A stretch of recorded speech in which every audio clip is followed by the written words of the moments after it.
No, he's not. So we're in luck. So you're safe. Yeah. I know.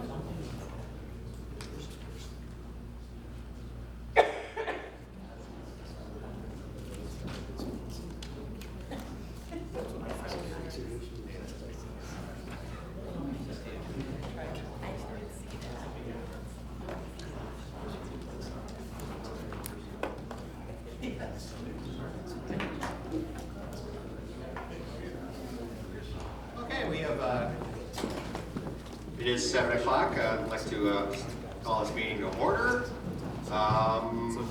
We have a minutes roll. Egan? Here. Hoffenberg is absent. Mosher? Here. O'Connor? Here. Schwartz? Here. Wenting? Here. And Pace. Here. We have a quorum. Excellent. I trust everyone has read the minutes and submitted any changes to staff. Is there any changes, any troubles with the minutes? I found none. I move that we accept them as submitted. Great. Is there a second? Second. Okay, it's been moved and seconded. All in favor of approving the minutes, please say aye. Aye. Opposed?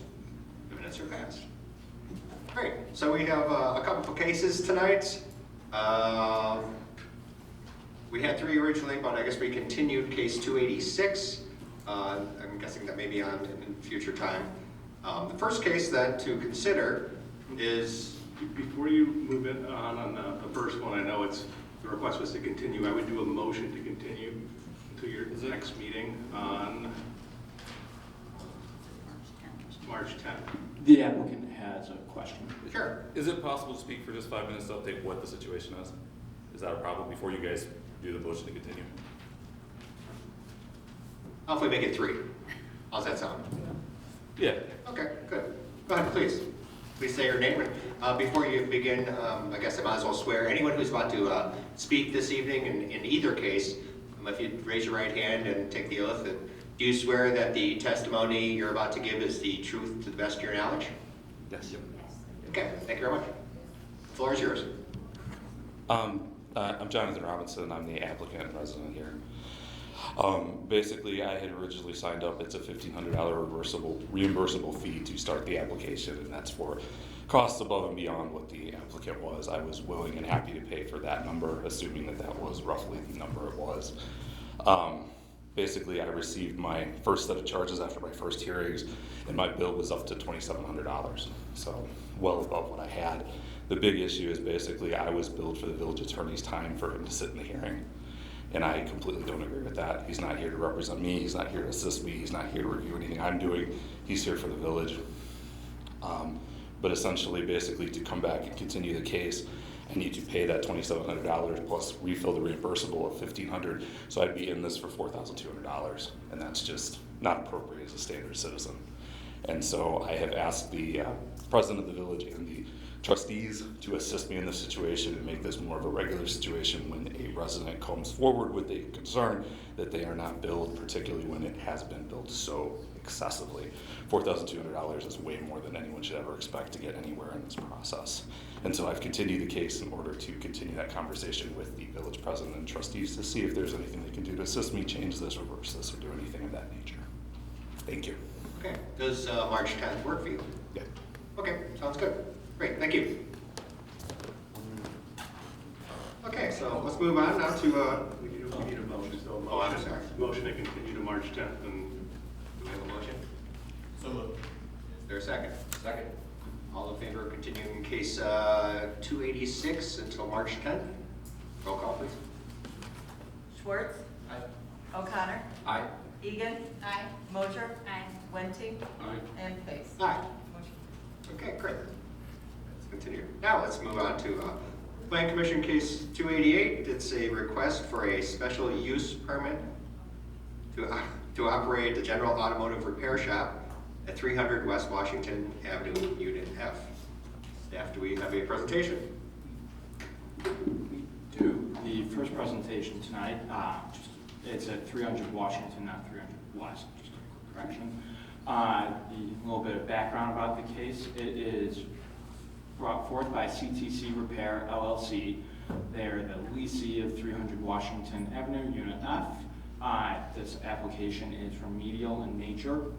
The applicant is currently operating a general automotive repair shop without a business license or certificate of occupancy. The property has a history of code violations. In June 2025, the applicant applied for a business license.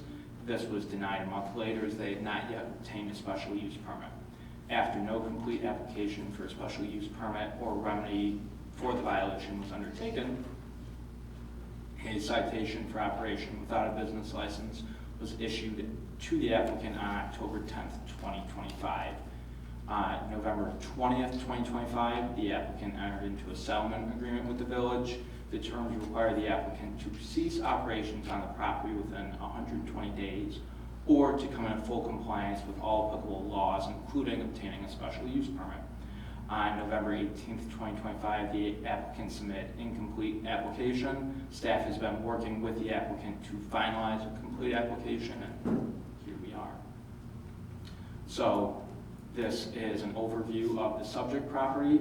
It is located as an interior unit in the western parcel of the zoning lot, located at the intersection of East Cossett and Washington Avenues. I do apologize, I meant to call out the unit, but it is the furthest west on the lower building within the triangle, within the rectangle.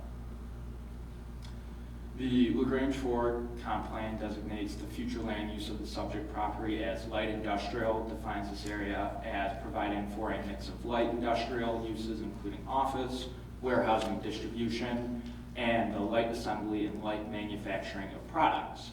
The comp plan also envisions that the private properties and public infrastructure within the light industrial district are well maintained and aesthetically synonymous with village standards. So the code and plan purposes, I want to call out zoning code section 7101. It says the purpose of the I-1 district is to provide adequate space in suitable locations for high quality, nuisance-free manufacturing, warehousing, and wholesaling uses that are compatible with the suburban residential character of the village.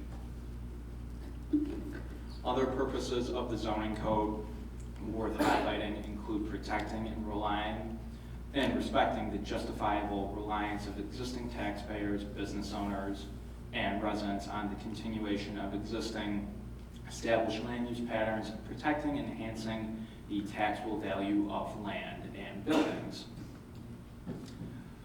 So the use is not expected to generate any excessive disruptive factors to adjacent properties or tenants. We want to call out that should the special use permit be granted, the applicant will have to comply with all building code requirements to maintain proper environmental controls. Some examples of building code requirements that may need to be addressed include the fact that grease and oil work would require a triple catch basin. The unit must have the proper fire rating for the proposed use, and if a significant change in use has occurred, a fire suppression system may be required. Here we see the traffic plan submitted by, or the parking plan submitted by the applicant. There are 16 numbered spots on the westernmost portion of the property. The applicant has stated that they do not accept outside customers, do not perform public repairs, and do not generate any customer traffic. So when asked a clarifying question, they state that the vehicles serviced at CTC Repair are owned by our company and by affiliated businesses under common ownership. The applicant states that 16 parking spaces have been made available to the applicant for their exclusive use and notes the proposed location on the submitted map. So if you're looking at the zoning code, the parking requirements dictate that for this type of use, one parking space for each 250 square feet of net floor area is required. Their business license application describes their unit as having 4,000 square feet, so they would require 16 parking spaces. And this is a plat submitted also with the application. They submitted that as a site plan. I cropped it out just so we could all view it, but the plat notes that there are 94 parking spaces on the property. However, the actual usable parking on the subject property is less because several of the existing striped parking spaces on the property are blocking the exit path for the 11 pedestrian egress doors exiting into the shared parking lot. Additionally, this plat does not include 2 accessible parking spaces required under the building code. So, as a large multi-tenant building, there currently are other tenants within these spaces. There are 3 licensed businesses operating at the subject property that collectively require 68 parking spaces per the parking ratios for their use in Article 10 of the zoning code. Additionally, there's another application pending for a special use permit for general automotive repair at 300 Washington, Unit E. The 2 proposed special uses, plus the currently licensed businesses, reflect a total parking demand of 100 spaces. So there are roughly 94 striped spots. Some of those are blocking exit doors and other means of egress, and all the businesses that are currently on the property require a total demand of 100. Additionally, there is roughly 15,700 square feet of leasable space remaining. So, as mentioned, there has historically been some issues with parking on this property. Take these pictures, for example. We are unsure of whose vehicles they are, but they are in spots that are larger than the spots they can be in. The currently striped spots are for cars, pickup trucks, passenger vehicles. So they're not designed for trucks. Also, if you look very closely at the rear of the property in the left photo, one truck is blocking one of the pedestrian egress doors into the unit. So we're not sure who these are, but we just want to call that out as an example of the parking problems we've historically had.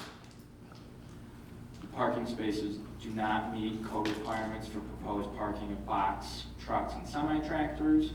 Box trucks require parking spots that are 10 by 25, and semi-tractors require parking spaces that are 12 feet by 30 feet. So just want to call out that there are currently 2 clear issues: parking vehicles in spots that they're too large for, and that the current and proposed uses would consume parking spaces in a manner that doesn't leave sufficient parking for other uses. So, in determining whether the applicant's evidence establishes that the special use standards have been met, Grange Zoning Code Section 14-401E3 states that the Planning Commission shall consider the following: public benefits, alternative locations, and the mitigation of adverse effects. So we do want to call out that the proposed use would occupy an existing industrial tenant space supporting the continued use of the subject property. And finally, we also just want to highlight that the Planning Commission has a number of options moving forward with this. They may continue the hearing to allow the applicant an additional opportunity to address the parking issues.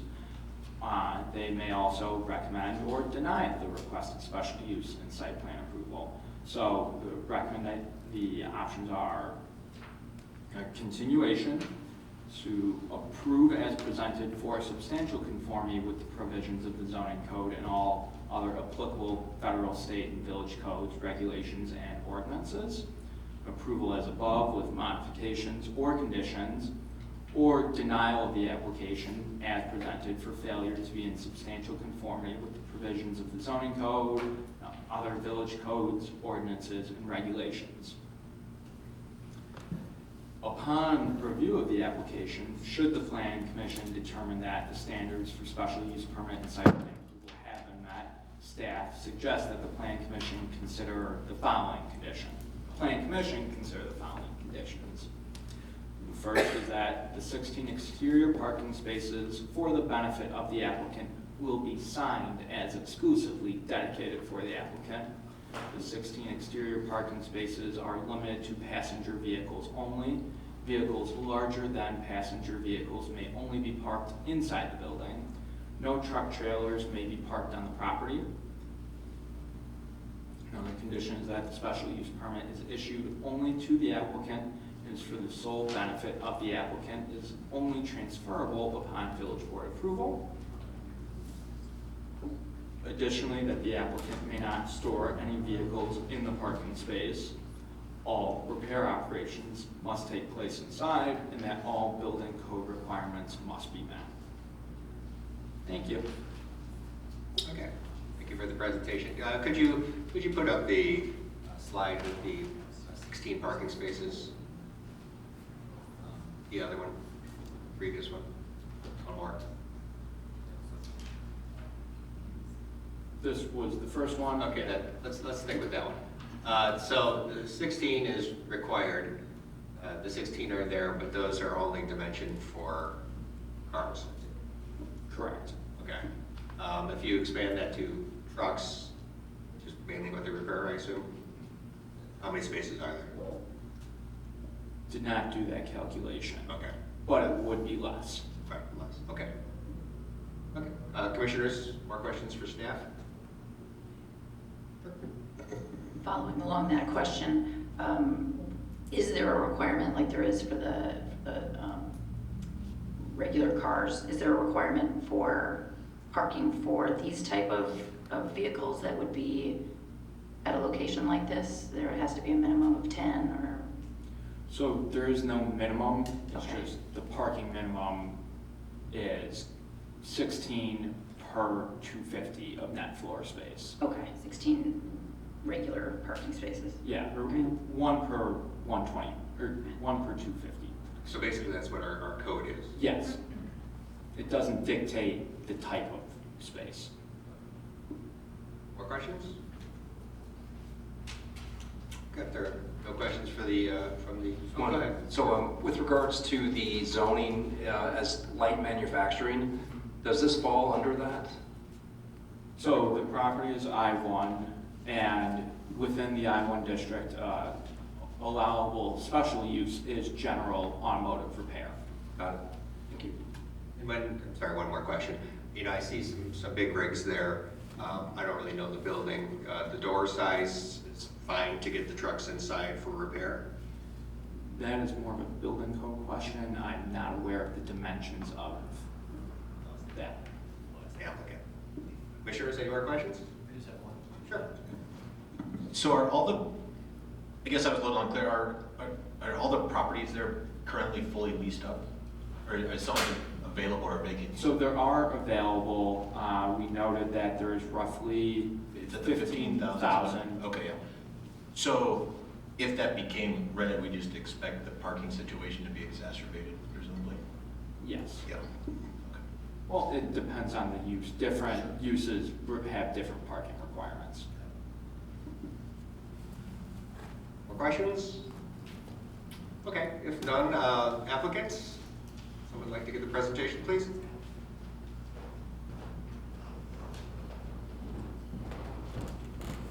If you could state your name and speak in the microphone, please. Of course. Hello, good evening, members of the commission. My name is Richard Cole Eastman. I'm the attorney representing CTC, and I'm here to support their special use application to build an automotive repair shop at 300 Washington. Kevin did such a great job summarizing the facts of this situation. So if it pleases the commission, we could just jump straight to the parking issue, because I know that's a major sticking point for the commission. That sounds like a good plan. Yes.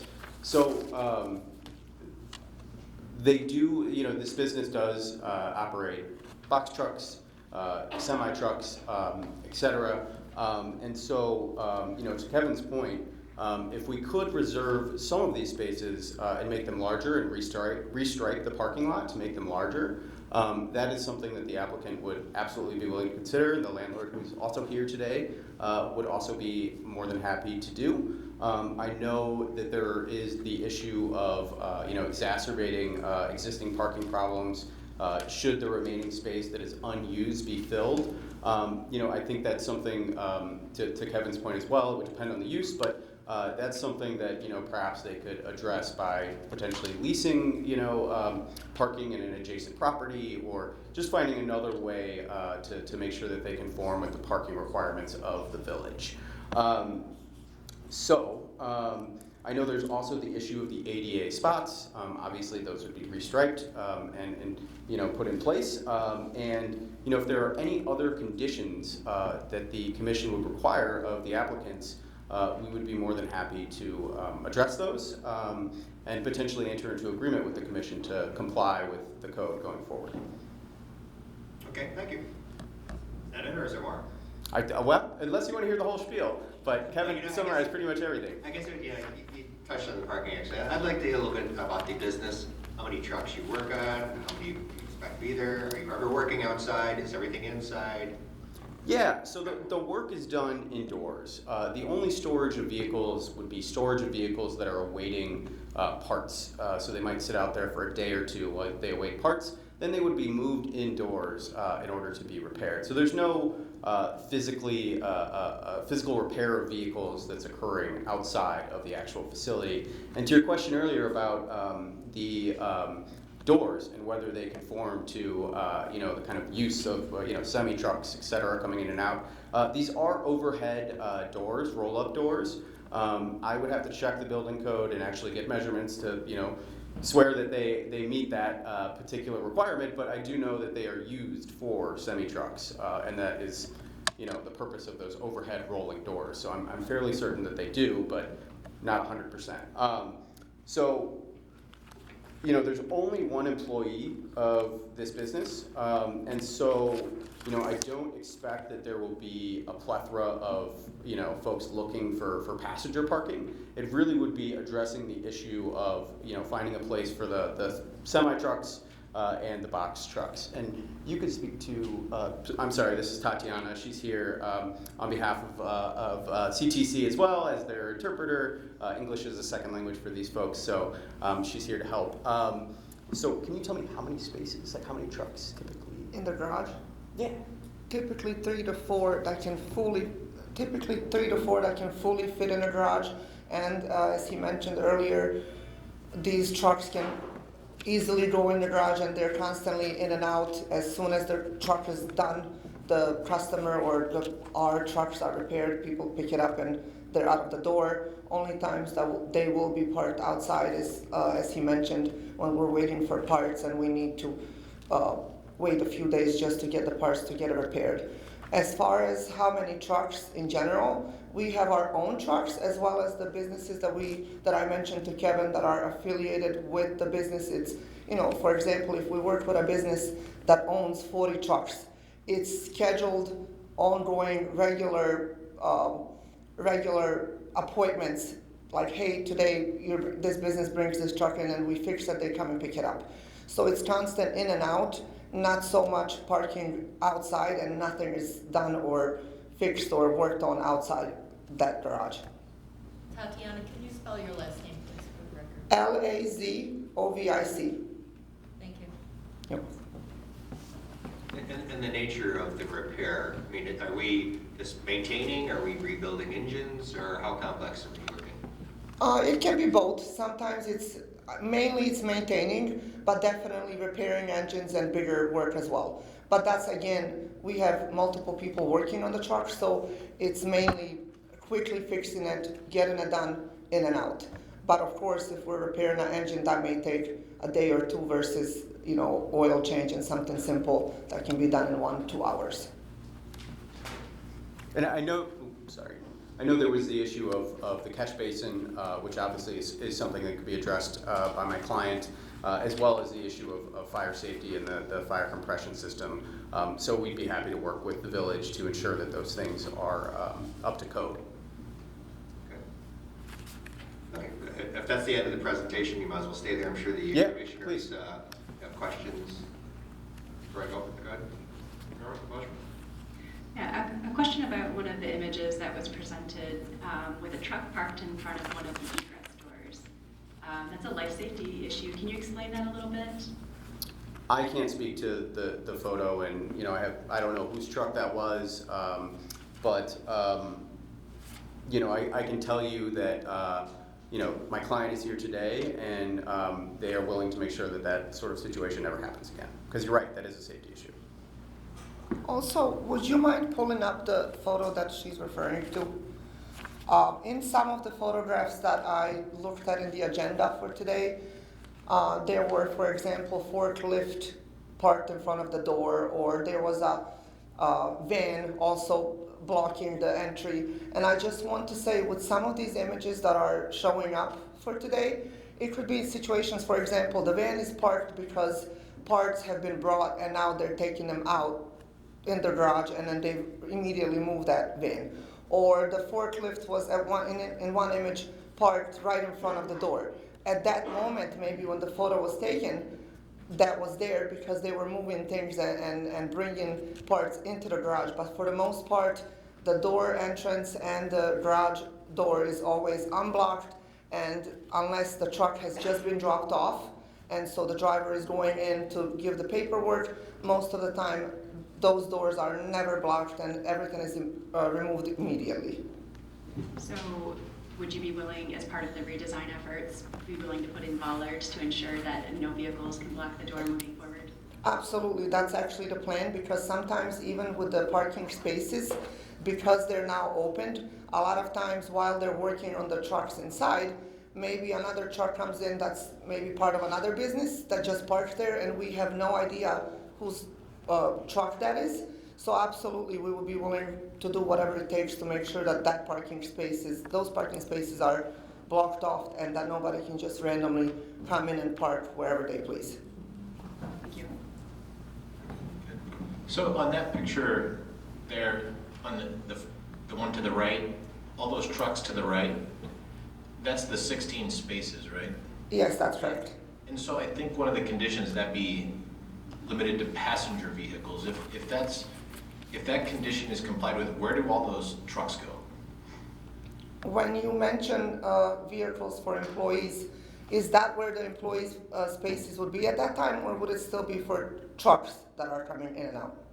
I guess that's my question. Yeah. So as I understand it, where all those semi-trucks are now, that could only be passenger vehicles if the parking spaces are properly striped and maintained. Is that right? That's correct. They're currently striped for pedestrian parking.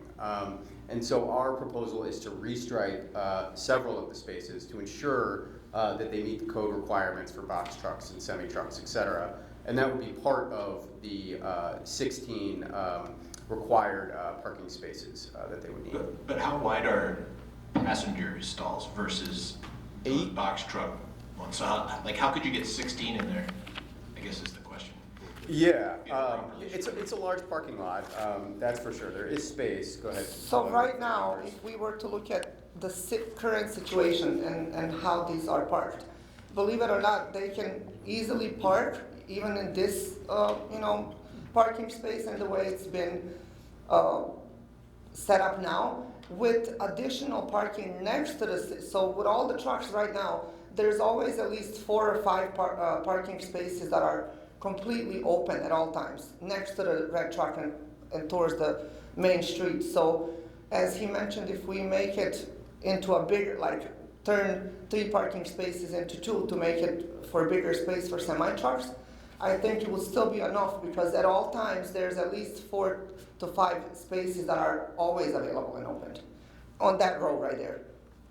And Commissioner, I just wanted to give you those numbers. I believe pedestrian, and Kevin, you can correct me here, I believe those are 8 by 12, but I know that box trucks require 10 by 25 feet and semi-trucks require 12 by 30. That is correct. So have you put together any drawings of what that would look like, striped properly, just so we get an idea of what it would look like? Yeah, we do actually. Yeah, we have one. Let me see. I don't know that I have multiple copies of it, but we do have. Oh, they have one. I'm sorry, just one moment. And while we're waiting, we keep on talking about the parking lot being striped. Is it physically striped now, or are we just talking the graphics we see? Is it physically striped? I'm sorry, I have to ask my client. I believe it is physically striped, but hold on. I just see kind of a muddy parking lot in the picture. Yeah, yeah, I'm sure that it was striped at one point, and, you know, maybe those stripes have since fallen away.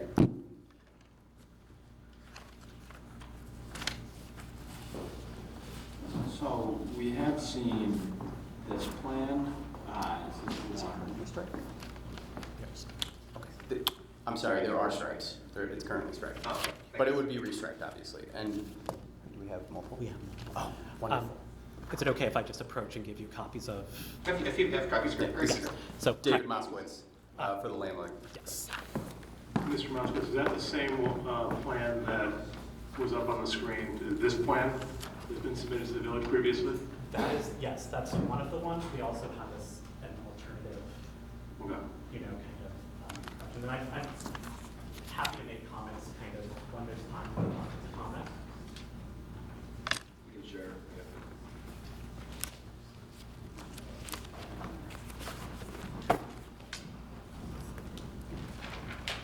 So this is what this was just.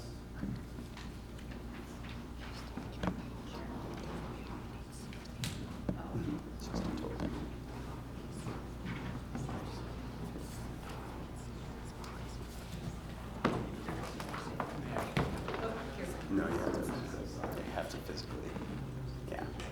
They're gonna require it. And then have the signs.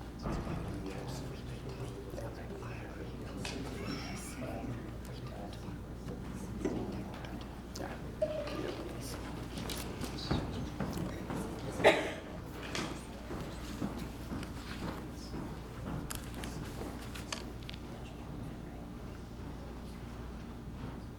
Okay, thank you very much. More questions? More parking questions? More truck questions? Commissioners? Yeah, I guess even looking at this, so the stalls all come in like this, but then in the pictures and even like on Google Earth, you see like box trucks parked like perpendicular. Is that like? So maybe, let's go back for a second, because I think this will be helpful. So we had a parking plan that was submitted to the village, and Kevin, help me if I'm wrong here, but the plan you have up was the one that was previously submitted. And there's issues with this plan because it is not compliant with code. And so there's been changes requested because there's various issues with stacking of vehicles. You know, So an architect for the landlord, I believe, reached out inquiring about a potential variation for this plan as it relates to the stacking spaces. And then the plan that I know you were just handed, at least the one that I have in my hand, is one that we have not reviewed, the staff hasn't had a chance to look at. And I don't know if it's code compliant or not, you know, because we haven't had a chance to look at it. I do not have a copy in front of me. Oh, I'll give you mine. I think. I got it.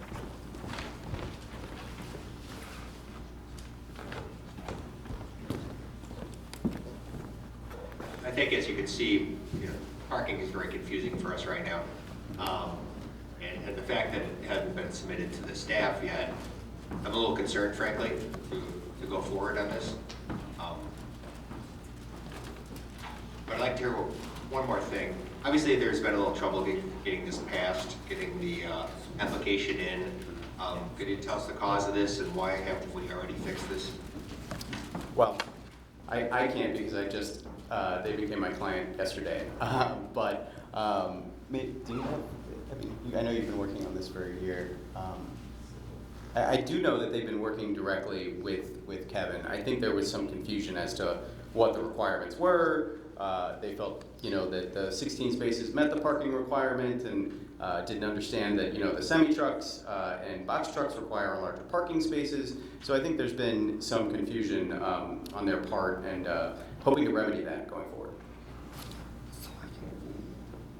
So as far as the application, this last one that started and it was denied, and then when I took over in November and continued to work with Kevin, that's when I kind of got in the loop on everything that's going on, and I took over and started providing him with everything he was asking for and fixing the original application and things like that. Prior to that, I wasn't working on it, and since these guys don't really speak English, they were not really sure what to do at all. So at that point, they were working with the landlord and just kind of letting him and his attorney handle what needed to be handled until we were notified, like, hey, you guys need to submit the check application, start the process. I immediately jumped on it and started providing literally everything that you guys are asking for. And so I've been fully in loop since November. Prior to that, that's exactly what happened. And then as far as running the business prior to that, we had a different owner, and that owner is no longer the owner of the company. Now, Dushan, who's here with my husband, their partners, they started the application and again, immediately jumped on the business special use as soon as we were told that we needed to get the application going. Had we known that we needed to do this sooner or whatever we needed to provide, we would have definitely done it. And my apologies for that, but again, once I found out what it was needed from our end, I immediately jumped on it and been working with Kevin very closely, following our application and providing everything that you guys are requesting, and more than willing to continue to provide and do exactly what you guys are asking for. Okay. With that said, I appreciate the fact that you're working for it, but I don't think you're there yet, to be honest. I think what you've given us isn't enough documentation for us to grant a special use permit. You may get there, but you're not there tonight. To be honest with you. Yes, yeah, I think that's correct. And we'd love to come back to the next hearing and provide you with additional materials, well in advance of that hearing, so that you can fully consider all of the revisions that we've made in the interim. Okay, and I guess that's helpful. I like to think that's the direction forward. Given that, commissioners, are you comfortable with considering a continuance on this case? I think it's very reasonable, the outline that they've presented, and we just need to see a bit more, obviously. Go ahead, Commissioner. I'm sorry. I like the way this is going, so thank you for your cooperation, and I think there's a way to get this done, but we do need to see a bit more. Absolutely. Thank you. Okay, so before we go anywhere, it's actually, if anyone in the public would like to chime in, now is the chance. During all our public conversations now, we go with the 3-minute rule. You have 3 minutes to give your comments, whatever that is. So, thank you. Sir, if you can give your name and. My name is John Pluto.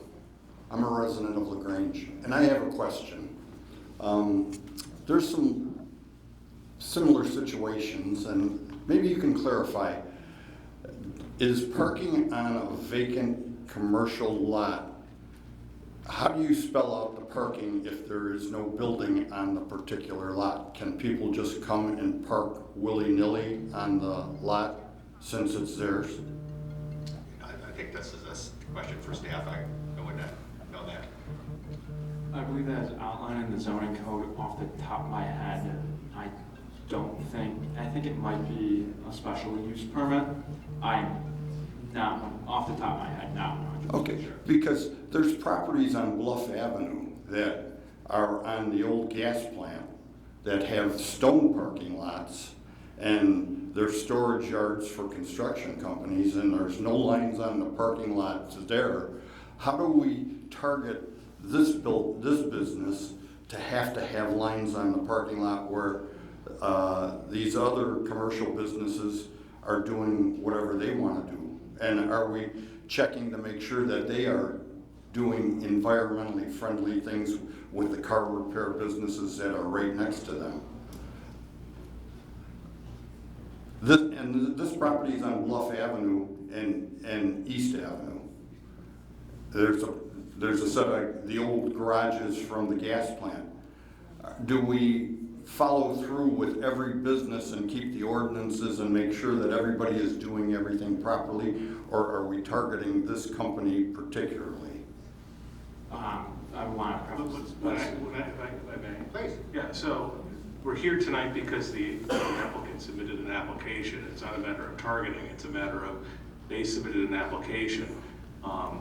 But to the extent that you're concerned about businesses on Bluff Avenue or anywhere else in town in terms of compliance with code, my suggestion is that, after this meeting, staff will be happy to take down your concern and the address you're speaking of, and staff can look into it.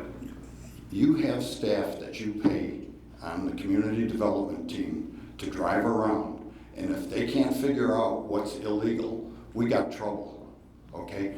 I got pictures here of your public works garage that's right across the street from that particular business, and the gutters and fascia board are falling off of it. Is that a public safety hazard? Do you want me to bring the camera up so you can view it? Sir, I think we're talking about a specific application at this point. I understand that, but if we're gonna hold people to ordinances, let's make sure that it goes for everyone and that the codes are enforced by the people that we pay to enforce them. Thank you. Okay, thank you.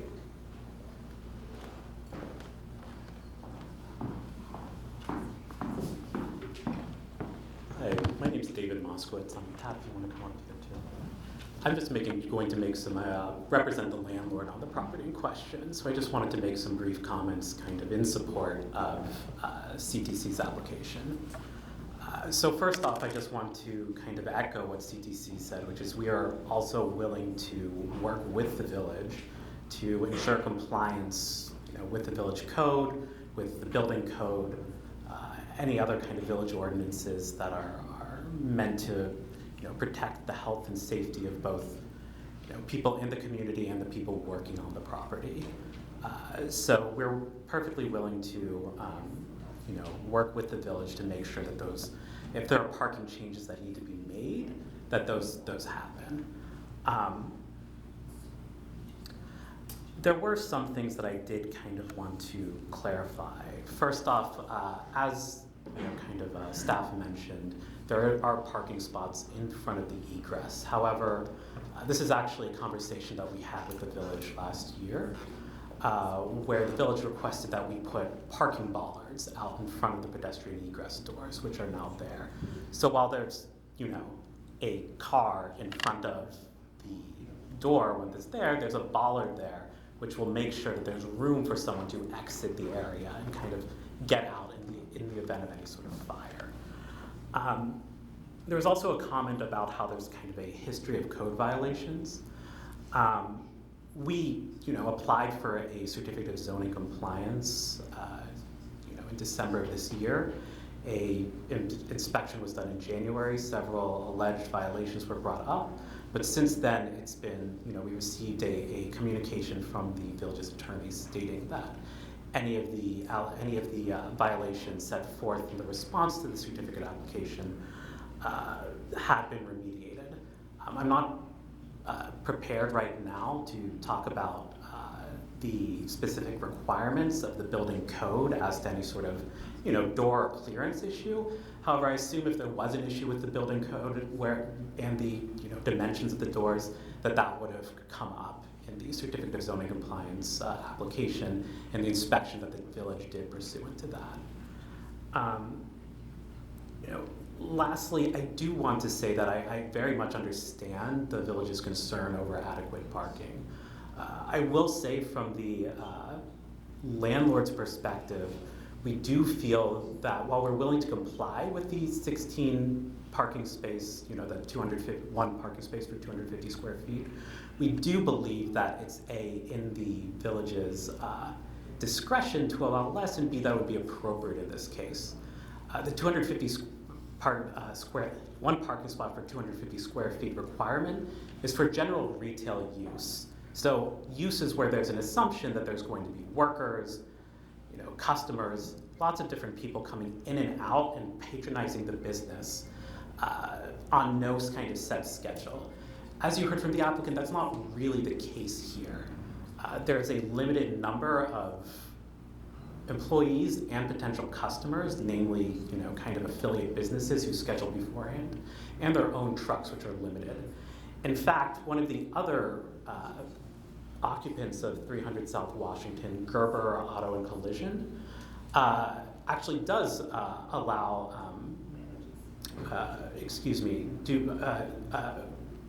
market and provide services to the general public. And they already have a special use permit which only required 10 parking spaces from them. So we believe that there's a precedent on this property of allowing lesser use and lesser spaces than would be necessary, and that it would make sense in especially the cases of these applicants to allow that if the village would be willing. I think if we continue this, on next time, these are valid points to bring up along with the other graphics that we're hoping for. Perfect. But at this point, I think you've had your chance to say your piece, and thank you very much. I appreciate that. Thank you so much for your time. Thank you. Anyone else like to give testimony?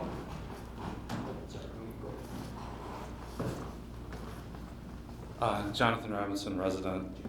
Most of this process for the special use is all about they are getting granted special permissions. It's all about what the village is giving. It's all about what they are taking. The public interest, the public benefit portion of this was mentioned, but hasn't really been discussed. They need to give back. They need to balance what they are getting from the village with what they are giving back to the village. My simple request would be at the top of that drawing. Basically, that is open to Crossett Avenue, the most busy street that they go by. On the other side of that street is single-family residences. Can I request or make the request to have the discussion that we talk about that parking lot be screened adequately with some kind of fencing or other obstructing piece to stop people from at least being able to see whatever this mess of parking that we've just been talking about for 3 hours, or however long it's been. Most likely the reason that we are seeing pictures of that mess that is that parking lot is because those people from across the street are calling to report it.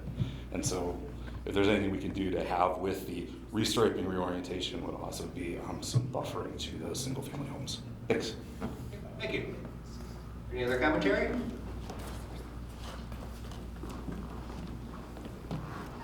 Sorry, we just had one additional point of clarification. I know the photo showing the semi-trucks it can be a little bit confusing and misleading. My client is telling me that there's 20 spaces available on that side.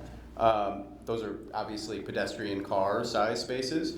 But with all of those trucks there, it sounds like they can fit 16 semi-trucks. So, we just wanted to clarify that there is space to do this, whether or not, we'll have 16 semi-truck spots on that side is another question, but there should be more than enough space to actually accomplish what we're setting out to do and comply with the code. Yeah, so, anyway. Bring that forward at the next time. That's absolutely. We'll go along. Sounds good. Thank you. Thank you. Any other public comments? Okay, if there are none, commissioners, any other thoughts? Otherwise, I'm going to call for continuance. Questions, thoughts, clarifications? Do you see a motion to continue this until March 10th? So move. I second. It's been moved and seconded. Any discussion? No. If we can have a roll call vote, please. Wenting, Aye. O'Connor, Aye. Egan. Aye. Mosher. Aye. Schwartz. Aye. And Pace. Aye. Motion. Okay, great. Thank you very much. Okay, now we'll move on to Plan Commission case 289. It is a text amendment and a special use permit for first floor storefront health-focused retail with accessory medical services at 110 West Calendar. Staff has a presentation. See it? We do. PC case 289 brought forth by Dr. Alex Giorgio. He is the leasee of 110 West Calendar Avenue. The proposal tonight is a text amendment and special use to allow a health-focused retail space with a medical office for an osteopathic doctor as a permitted use on the first floor within the C1 Central Commercial District, the C1CR. The proposal includes retail sales of health-related products, as well as services including IV treatments, hyperbaric chambers, and vitamin injections. So the subject property is shown outlined in red. It's located in the middle of the 100 block of Calendar Avenue. So this outlines the NAICS and SIC codes that are relevant to tonight. The applicant's proposed retail sales are already a permitted use within SIC code 5999. If you're looking at the crosswalk that OSHA publishes between SIC and NAICS codes, the NAICS code that the applicant proposed is equivalent to this SIC code, which is already within the zoning code as allowable use. No amendment is required to permit retail sales of health-related products. The proposed services the applicant intends to provide in conjunction with retail sales are currently prohibited by the zoning code at the location referenced in the application. So this map has made an appearance at a couple Plan Commission meetings recently. The purpose of the C1 Central Commercial District is to provide for the development and maintenance of concentrated, pedestrian-oriented commercial shopping center with special provisions protecting, in the core of that district, the retail environment at street level. So the lighter red is part of the broader C1 district. The darker red is part of that as well, but it is the area with special protections designed to, or special regulations designed to protect that pedestrian-oriented shopping environment. It is still part of the C1, it's just a subset of it. Within the C1 district, certain uses are not allowed in any first floor storefront space located in the area bounded by Burlington, 6th, Casa, and Ashland. Area is referred to as the C1CR, is the core of the pedestrian-oriented downtown shopping district. Allowable uses in first floor storefront spaces are regulated to maintain the pedestrian-oriented retail nature of the district. Here is a summary of retail and service uses within the C1CR allowable on the first floor. Variety of retail and entertainment uses are permitted in the C1CR. Personal services are allowed with limits. Some uses are permitted, some are permitted subject to certain performance standards and or retail minimums, and others are allowed only with a special use permit. Professional services are largely prohibited in first floor storefront locations. So, here we pulled out 6. Some are allowed with minimum retail, some are special use permit, some are special use permit and minimum retail. So there are a variety of regulations designed to protect the pedestrian shopping environment. The applicant notes that the proposed text amendment and business proposal is intended to mirror the code provisions for optical goods stores. Optical goods stores are the only permitted use in the C1CR that may include a medical professional office. Optical goods stores are permitted to include the office of an optometrist in the C1 district, but only accessory to the store. The current code provisions governing optical goods stores have been in place since roughly 2018. At that time, it was found that there was a limited number of optical goods stores that do not have at least one optometrist on site to generate a prescription, and within Illinois, you need a prescription to purchase glasses. So just wanted to call out the text of the optical goods stores regulations. So,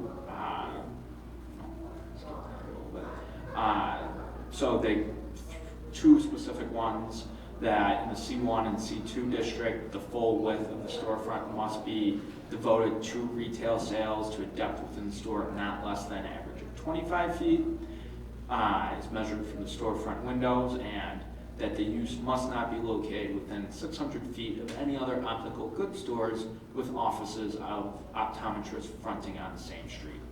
We'd like to call out that the applicant contends that the proposed use would meet the goals of the comprehensive plan, stating the use supports pedestrian activity, strengthens the commercial corridor, and contributes to economic vitality through retail sales while maintaining compatibility with the intent of the C1CR. One of the reasons why the zoning code provides protections for retail uses in the core of the C1 district is because office uses are typically capable of supporting higher rents, which would be more attractive to property owners than retail uses, absent any regulations to encourage retail uses. So this table compares recently published average rental rates per square foot for office and retail uses in the Chicago submarket, including or nearest Grange. Medical office is a subset of office space in these reports. Recent industry reports reflect office rents are roughly 13% higher than retail rents for the submarket. And village staff went further. We looked at business license data. Business license data includes actual rents for many listed businesses. This is optional. Not all businesses provide this data. The local data we have available reflects that the average rent for licensed and registered medical businesses is roughly 9.5% higher than for licensed retailers, excluding restaurants. And if restaurants are included, though, the licensed registered medical businesses are roughly 5.4% higher. The applicant notes that traditional retail growth has slowed in recent years, averaging approximately 1 to 3% annually, while boutique wellness and preventative health businesses are experiencing sustained double-digit growth nationwide. The applicant contends that the type of use allowable with the proposed amendment will combine retail and services in a way that promotes walkability and enhances the downtown experience. So this is called out the staff report, comparison of proposed uses within comparison communities from the 2017 market study. And really just want to say that Glen Ellen's regulations are most similar to LaGrange's current regulations. There's no coherent or common regional use classification. Some vary between personal service, medical office, health, spa. So there's a variety of ways that other municipalities define this use. Shown here is the floor plan submitted by the applicant. The applicant has stated that the retail businesses would comprise 75% of the total floor plan. We have a engineering software we use that can measure where it can scale and create those calculations. So before I get into that, I just want to call out that the 3 rooms called out in red are where the proposed wellness space would be. So using this software, we worked out that the proposed floor plan reflects that the retail portion of the business occupies roughly 66% of the total floor area.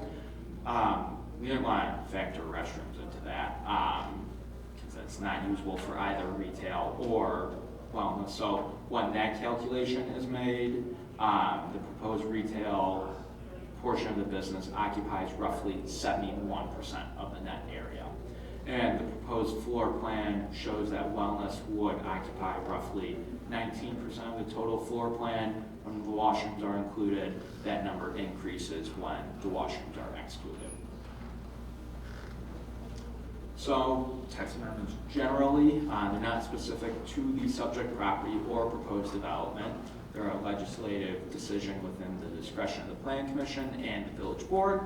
And per zoning code 14-605, that should be 605, I apologize for that typo, not dictated by strict application of a set of standards, but guided by consistency with the zoning code, including the comp plan, and the community need for the proposed amendments. So staff does make a recommendation on text amendments. We find that there is not a consistent regional best practice approach to regulate blended medical and retail uses as proposed by the applicant.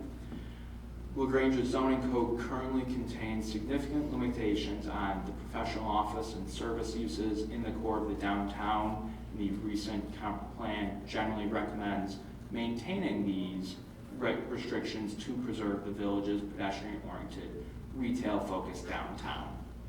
While the comp plan recommends revising accessory uses for small businesses, it does so within the context of a recommendation to broaden use categories while carefully curating the uses in downtown to reinforce its character.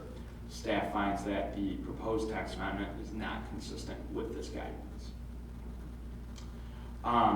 We do want to call out that we have made minor revisions to the applicant's proposed amendment to align the proposed business operations with the appropriate existing zoning code use categories. So as opposed to solely an osteopathic doctor, is office and clinics of other health practitioners, SIC code 804. And then as the applicant stated that they intended their application to mirror the restrictions for optical goods stores with accessory optometrists, we provided those restrictions here. So full language of the staff revisions would be health-focused retail space with offices and clinics of other health practitioners, subject to the following conditions. A, that the full width of the storefront must be devoted exclusively to retail sales to a depth within the store of not less than an average of 25 feet, as measured from the storefront windows.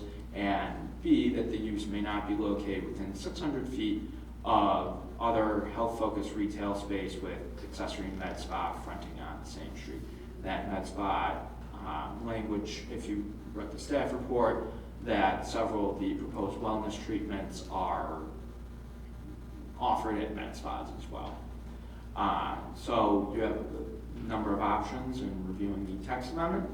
You can approval as presented for substantial conformity with the provisions of the zoning code and all other applicable federal, state, and village codes, regulations, and ordinances. You may approve as above with modifications or conditions. There is more than one way in which the proposed amendment could be incorporated into the text of the code. The Plan Commission may recommend differing language or direct staff to prepare alternative language. Finally, you may deny the application as presented for failure to be in substantial conformity with the provisions of the zoning code and village codes, ordinances, and regulations.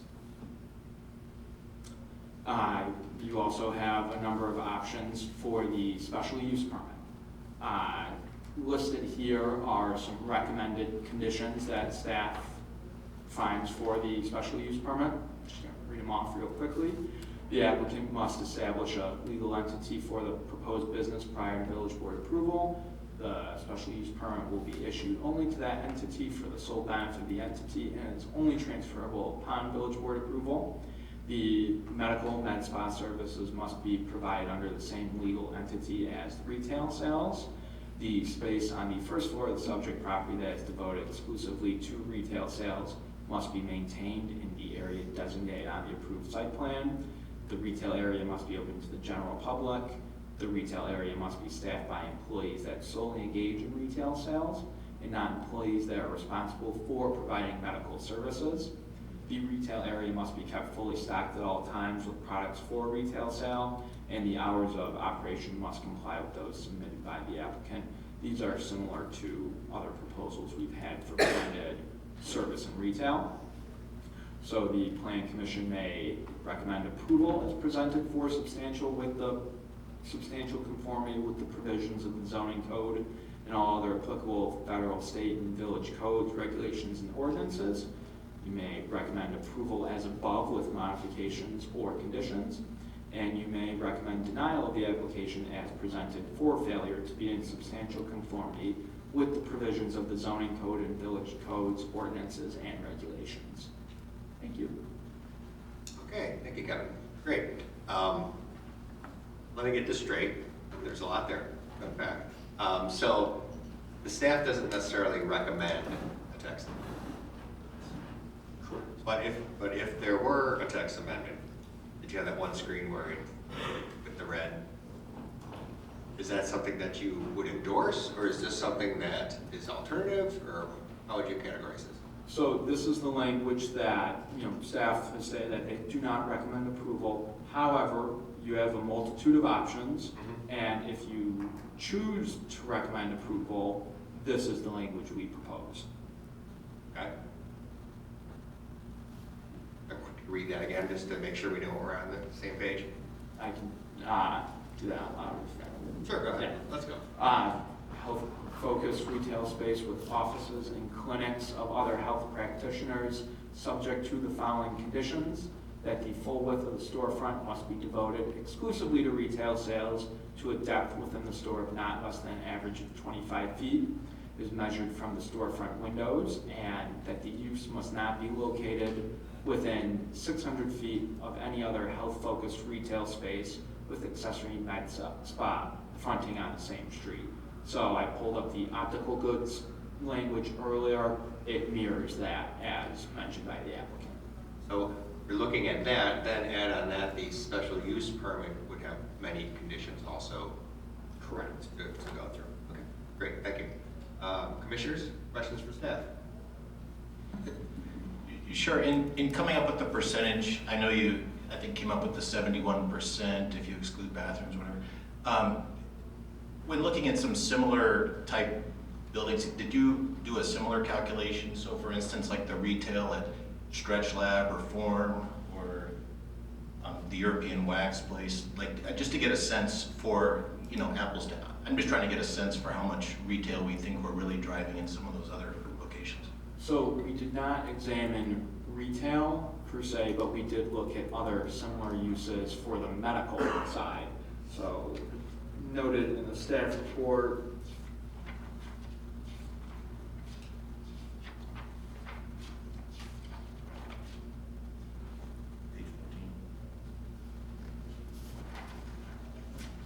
so the proposed space, there are currently 3 active med spas that offer similar services. The med spas total just under 3,000 square feet, and Remedy Wellness would add roughly 300 square feet. So compared to other uses, this is a smaller amount of wellness space. But those are not required to offer retail. So the med spa does not have to have retail? Yes. It's outside the core district. Correct. And does it have retail? The current application does have retail. Med spa. Not aware. I believe they are solely med spas. Thank you. Commissioners, more questions for staff? Rentic? Clear that up. What other districts would this not require the text amendment in? So it would not require a text amendment in the C2 through 4 districts. Or are there any others other than the C2? The C3 and the C4. Okay. Thank you.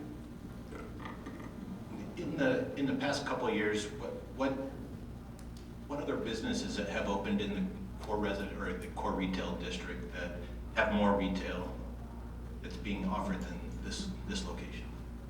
I'm just trying to get a picture of what sort of retail we've actually brought to downtown LaGrange. I'm a little hesitant to answer that one because that is before my employment with the village, so I wouldn't want to give inaccurate information.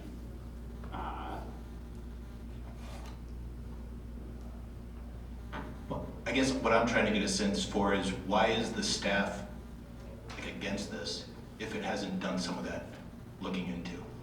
I'm just trying to get a sense, because this is, as I hear you speak, the retail being offered here is more retail than many of the uses that already exist in the core district.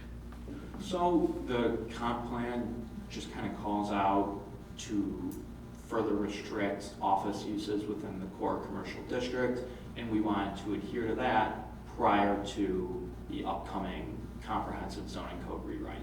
Right, and I guess I hear you keep talking about it as an office use, but I think if you look at the picture, right, I don't think, it's like, I look at that and I see mostly retail. But I hear when you talk about it, it's mostly office. But like, you know, if Stretch Lab put a hyperbaric chamber in the back, would that now require a whole different, would it not be allowed? I guess that's what I'm trying to understand, the animosity towards this use when we have other uses that clearly have far less retail and drive far less pedestrian traffic, which I think is what all strategic plans have asked for.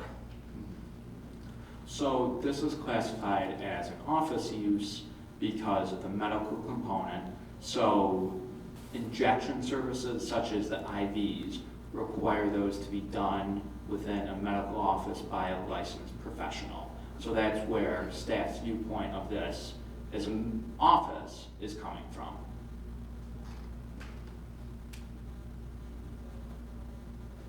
More questions of the applicant with their presentation? Okay, sounds good. If we can have a presentation, please.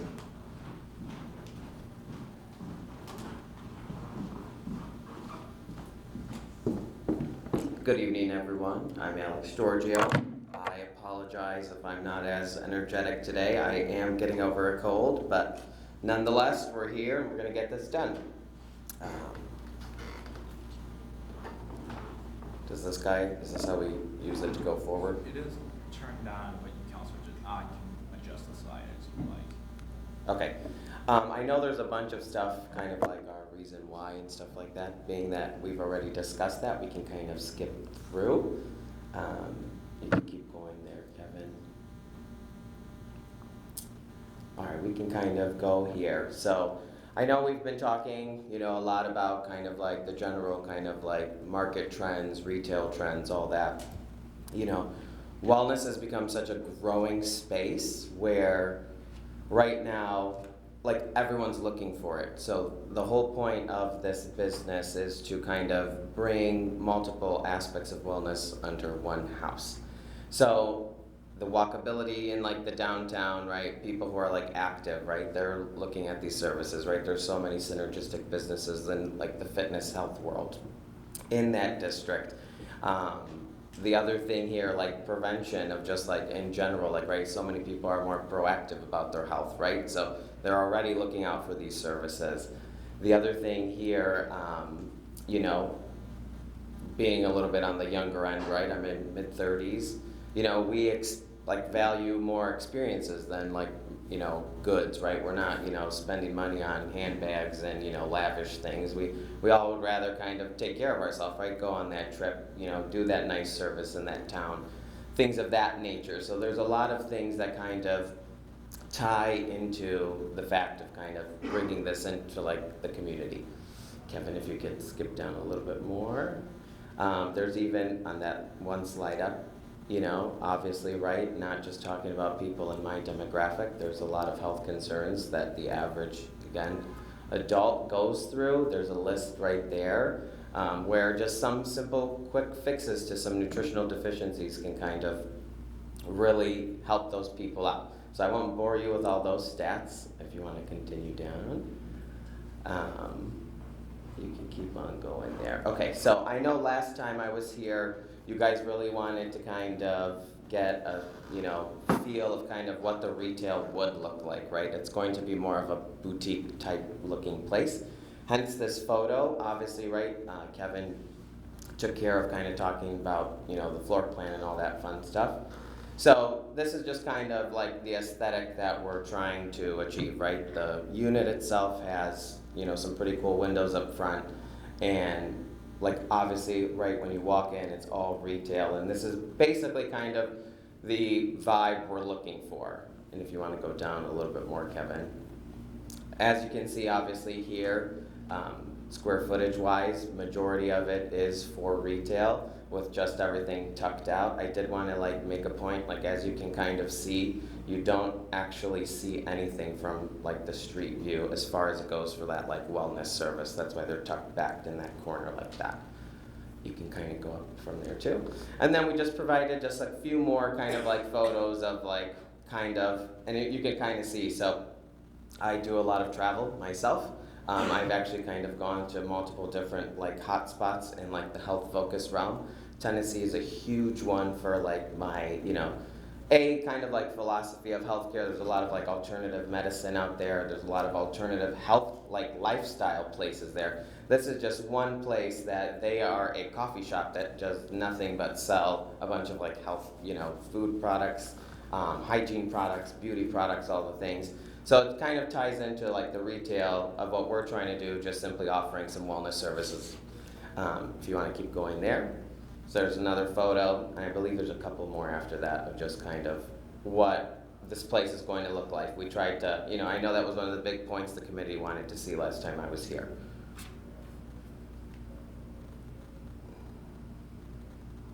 And then there's again like our inventory classes, kind of broken down for you guys. And then obviously there's so many little like subgroups into those little, headlines. And then services again are just kind of hitting that home. When it comes to the wellness, that's literally all we're trying to do. And these are not medically necessary anything. These are what people are kind of looking to do as far as being like proactive for their own health, right? I know that, the codes, we have to respect them and do all that, fun stuff. But it really is not like a hyper medical focused business, Even myself, like I am like the entrepreneur in this business. I will not be like physically practicing, right? I'll be managing the staff. Kevin knows the type of staff we are looking to have in this place. Go on. I think we talked about that last time too. Obviously the synergy in like the C1 district. Again, kind of just hitting back, the retail component is just kind of keeping that foot traffic in town and, providing people with, simple, easy fixes and alternatives to lead healthier lives at home. We can go down one more. That's it? Okay, so we're good. Any questions for me? Here, can we go back to the list of services out there? I can only take from what my kids and my nieces and nephews get. Sure. Botox, fillers, peelings. So that's like aesthetic medicine. Okay. Totally different. Like this is just like nutrient support. So whether you want some energy, some better digestion, some better sleep, that's what these, injections and IVs are going to do for you. So the extent of quote unquote medical types of things are IVs and injections. Basically, that's it. Great. Also, from your direction from the last meeting, I did fire up and looked at some of the Franklin places, and impressive. Yeah. If yours turned out to look at like some of those down there, very impressive. Yeah. I assume you're not having the cooks, but right. Yeah. It's a little different philosophy. I just kind of that's where like the whole innovative thing. This concept really hasn't been done before. So I kind of have gone all over the place and picked little pieces of different businesses that I've enjoyed and kind of brought this to fruition. And when I looked at those sites, the amount of retail product, was a lot. Yeah. And I would hope that that's what you're bringing. Yeah, that's the goal. Obviously, right, the business has to sustain itself, so that's the main objective, is the retail. Again, and I know we've talked about this last time, but the percentage of revenue for yourself between retail and services? I'm going to say is, again, that's 75-25. Retail. Retail being the majority. Commissioners, further questions?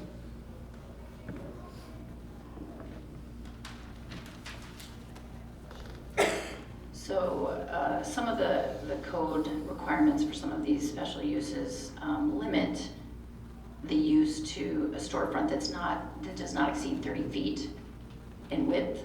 Does your storefront fall into that category, so that if the text amendment was limited to 30 feet? I do not know that off the top of my head. Yeah, I know. Last time they explained to me what 30 feet looked like. Less than 30 feet. Less than 30 is feet. what they're saying, yes. It is less than 30 feet. Yeah. Yeah, okay. And I have another kind of dumb question. Since it will have a fairly large retail component, it's not the kind of thing where people can go in, buy things, and then just have the treatment right there in the front of the store, and, whatever. No, I even talked with Kevin. We're most likely going to do kind of like a by appointment only, you know what I mean? Or at least have some sort of like a heads up. It's not going to be like a walk-up bar, that nature. Okay. More questions? Well, thank you. Thank you. At this point, I guess I'd like any comments from the audience.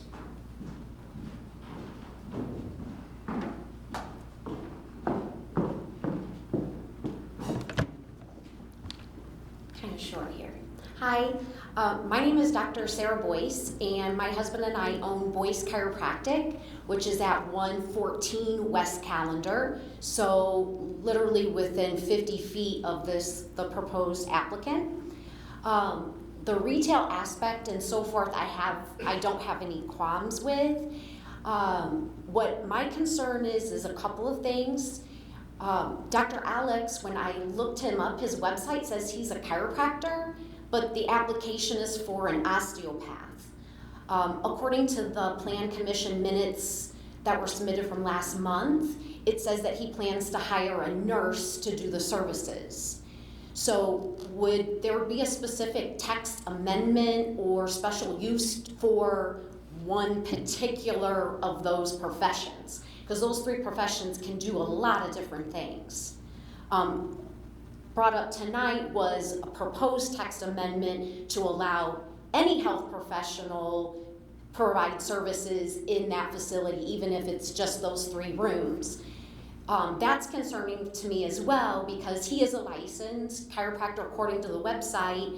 So although he wants to do those provided services now, there's no regulation that he can now add chiropractic down the road because he's already in the door, basically. So now this is a first floor chiropractor, and I'm literally next door on the 2nd floor. When I started my business 9 years ago, I was told service-based businesses, especially health, needed to be on the 2nd floor, and so therefore that's where I'm at. So this is a very unfair advantage to me if the text amendment does get changed to allow any health care providers under his premise.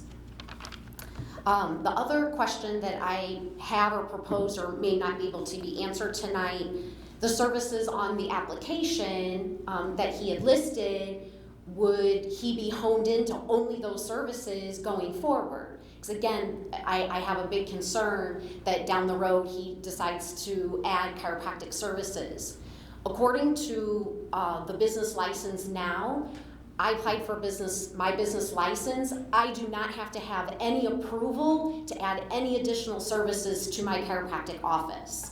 So for him, once he gets approval for in the door, even though this is what he's recommending, he's not held to only doing those services for the future. Obviously, this is a big deal. It sets a big precedent for other health-related businesses in the future. Allowing kind of this mixed-use space. I know one of the commissioner had, why is the staff against this, or, what's some of the opposition? And I think it's because it may open the door to us, chiropractors, massage therapy, dentists, and so forth. I can now have 30 feet of storefront selling pillows, vitamins, cervical traction, and other types of supplies while doing services in the back. So that's, one of, an additional concern that maybe the staff are why they're against it. I also noticed tonight it was presented that there would not be allowed within 600 feet health, med, spa, retail. So would that also apply to me, as in I'm in 50 feet, so no other chiropractor would be allowed within 50 feet, or like tonight is 600 feet. Is that something that could be proposed too? So these are all like food for thought. This is all, things that I obviously have a concern with. It's basically the chiropractic portion of the services that could be provided down the road. So thank you so much. Could you stay there for a second, please? Sure. I think you bring very important points up. And first I'd like to staff what is the classification of the current application? Is it a doctor? Is it an osteopath? What is it exactly? So the application did not include recommended language. It said they wanted to mirror, they said they wanted it to be for an osteopathic doctor and for it to mirror the optical goods stores. Explicitly, they didn't write out anything like we wrote out. There was direction on how to do that. So they said they would like it to be for an osteopathic doctor. Our recommendation was that it be for all other medical services under SIC code 804. So 804 gives us very specific list of It's functions broad. that can be done. It's broad, but on the OSHA website, it does list the subcategories that fall within that. Like the uses that are classified as 804. Dr. Alex, if I could have your attention for a second. The question of your license, chiropractor. Please come on up. Let's get to the bottom of this. Absolutely. These are all good points.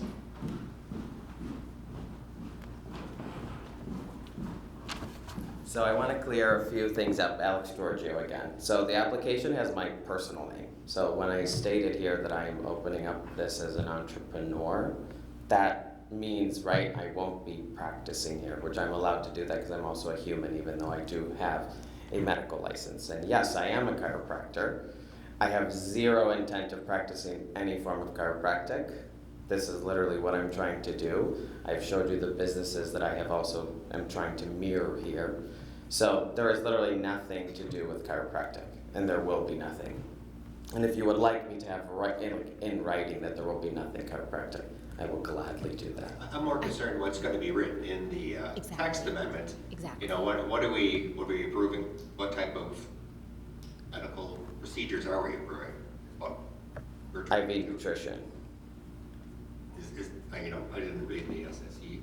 So Kevin and Charity, when we talked about this idea, because we've been talking with them for over 6 months now, they told us what best kind of like fits into like the categories of all the codes in the text was to put that verbiage that it's similar to an osteopathic, similar to the optometrist for like the role, like rules and regulations. So that's why that verbiage was in there. I'm sure you can hear the concern. 100%, yes, but I know like what my business is doing. It has nothing to do with chiropractic. And The question is what it could do. yes, and so it's that right now, and I totally trust what you're saying and so forth, but my concern is that you're doing well, and a year from now you're like, let me add this in, or vice versa, your nurse that you hire is like, peace out, I'm done. Now you have to step in, and now you're providing those chiropractic services because you're allowed under the new text amendment that they're proposing, any healthcare professional. So that there's too much gray on what's being proposed is what I'm saying, even though he's saying he does not want that, and I surely don't want it either. Yeah, Right. no, I get that. I totally understand where you're coming from.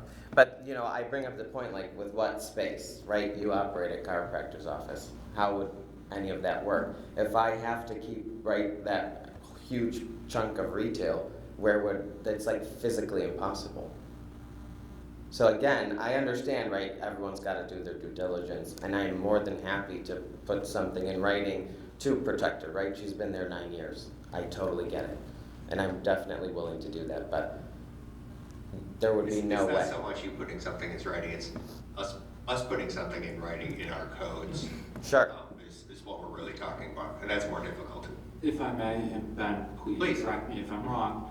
A special use permit, you are able to provide conditions. We, stipulate some recommended conditions.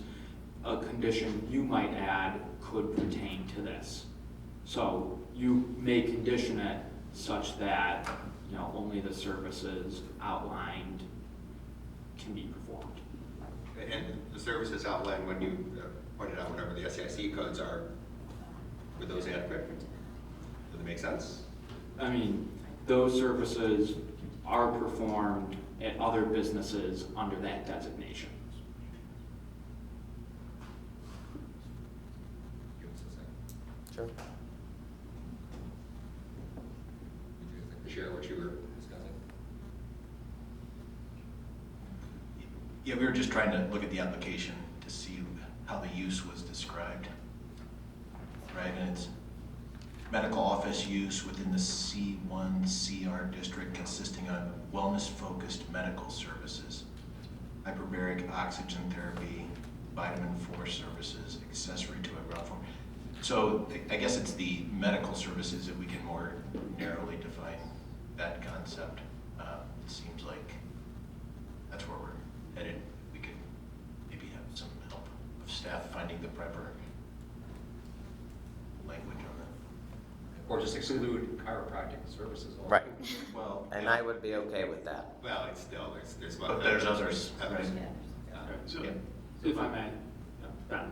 So a couple of things. So generally, in terms of our text amendments, and we decide to allow a use, we typically do it for planning purpose. What's an appropriate use? We're not looking at a particular business. What we're doing is saying in this zoning district, anywhere that qualifies could have one of these uses. And when we look at the reasons for choosing, we base it on, everything from, what type of uses have externalities, pedestrian flow, traffic, finance in terms of, tax, retail tax, all those things are appropriate. The one thing that we typically don't get into is about stifling competition, right? So typically when we look at the use table, we don't sit there and say, well, in this zoning district, we don't want it because next door, down the street, or 3 blocks away, there's another business that we like. And competition is kind of really beyond the purview of zoning.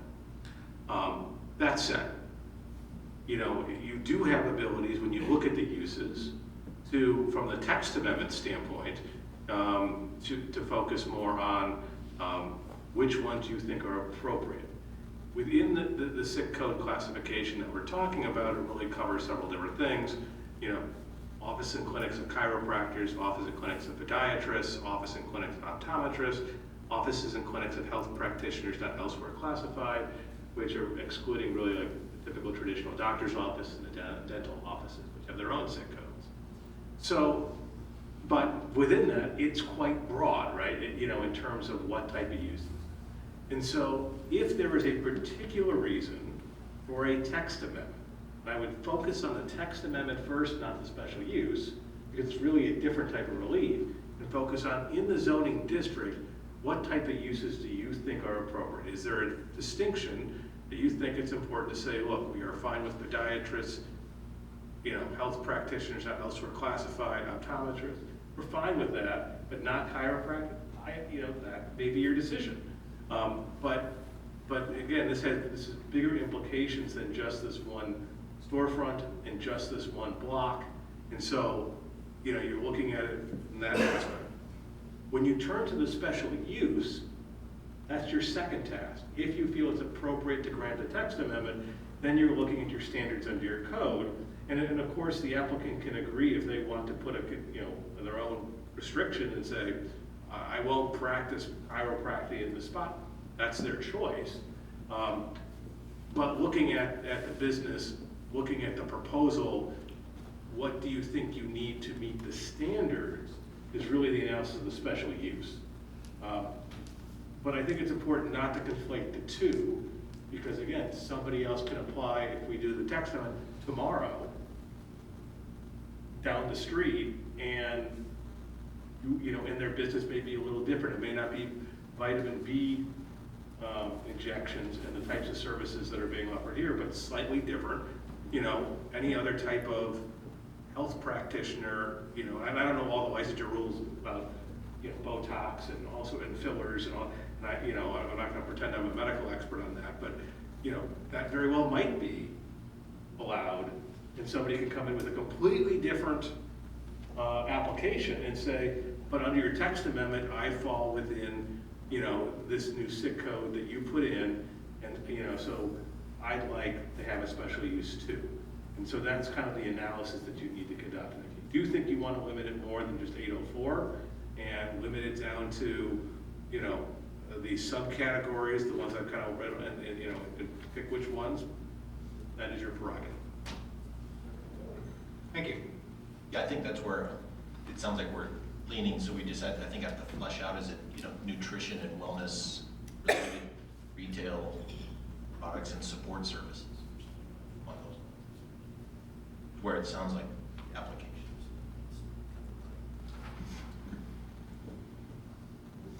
Okay, before we mull that over, thank you very much. Any other audience commentary?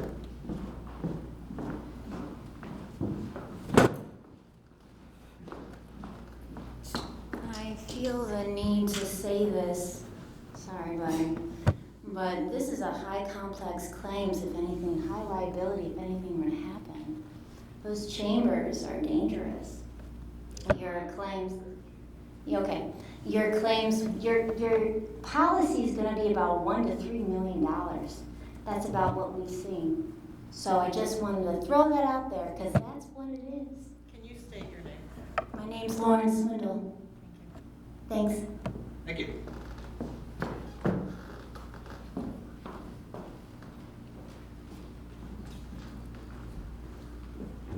Hi, I'm Randy Valenta, owner at 19 South Grange Road and resident as well. I am still very much in favor of figuring out how to expand our offering here in the Central Business District to include more wellness. My interest, obviously, is the economic vitality of the core business district. I want more people past my building. I want more people engaged in downtown. I want them coming there for more than just one reason, coming and leaving. And I think this type of business, it wasn't considered probably even in our last comprehensive plan. We mentioned that we try to look out the future, but you can't see a lot of this stuff. Here we are confronted with a real opportunity. Commissioner Pace, I think you saw that down in Franklin, and it's being duplicated in many other parts of the country. If we want to attain a higher level of retail, then we've got to expand into these businesses that are going to bring the higher level retail customer in there.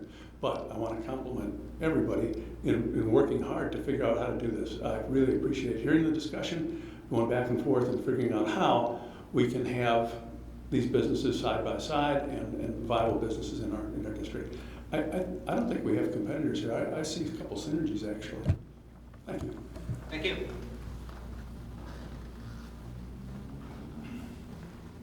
Could I take a quick look at that because my glasses won't focus on that? Sure.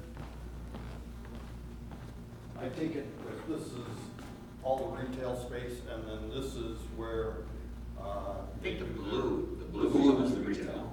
Right here. No. To the left. Yeah, the big blue part is the retail. Right, I understand that. Okay. This is where the whatever they do. I'm not familiar with any of those practices, but we have 2 bathrooms, and this shows all retail. Where do we have an office here showing a reception where these people come? I don't know if this plan is exactly what we're looking at in the percentages, but back to a while back, we talked here about nail salons. And the question there was 400 feet from nail salon to nail salon. And that proposal was rejected because of the way the ordinances were written. This looks fine, but I don't think it's a finished plan of exactly what we're getting, what we're buying here. But, it would be nice to have a lot of retail space, but the chiropractors in town now came in with the ordinances the way they were written. And it said that they couldn't be on the first floor, that they wanted retail so that you can draw business into the business community. I understand that. Now we're changing the playing field, and these people have been there for 9 years. They're residents of town, and you're putting it in a conflicting manner where it could affect their business down the road. And we didn't allow that with the nail salons. And as I read if we went back to that slide where the red writing was that was up there just before, it said something about 600 feet, and I'm not sure what that meant. If you could explain that to me on that ordinance. There, at the very bottom lines. What does that in fact mean? It means that if this text amendment were to be approved and this special use permit were to be approved, any other business after would have to adhere, and this business would have to adhere to these regulations. So within 600 feet on the same street, there would not be able to be this type of use. Okay, and these people are like within about 50 feet away from what is proposed to be done here now? So if you look at the language of the text, it says health-focused retail space with accessory med spa fronting on the same street. So. And it says med spa, not just retail, but med spa.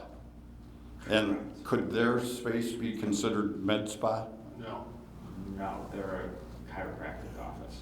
Okay. So if I may, so you can't, if this text were adopted, this business couldn't be within 600 feet of any other health-focused retail space with an accessory med spa fronting on the same street. So another business with retail up front with an accessory med spa part of it. So if somebody had a chiropractic office, optometrist's office, something that wouldn't be a retail space with accessory med spa. That would, it would not be a conflict under this text. Well, I just don't want to see people that are residents in town get hurt by something that would be adverse to them. And I don't understand all the legal jargon. It would take me about 5 reads to kind of get it to soak in because I'm a little slow. But I just wanted to clarify that and make sure that it's written in the law that they can't hurt these people. And I would hope that you people would protect that. Okay, well, thank you for your comments. Other audience participation comments?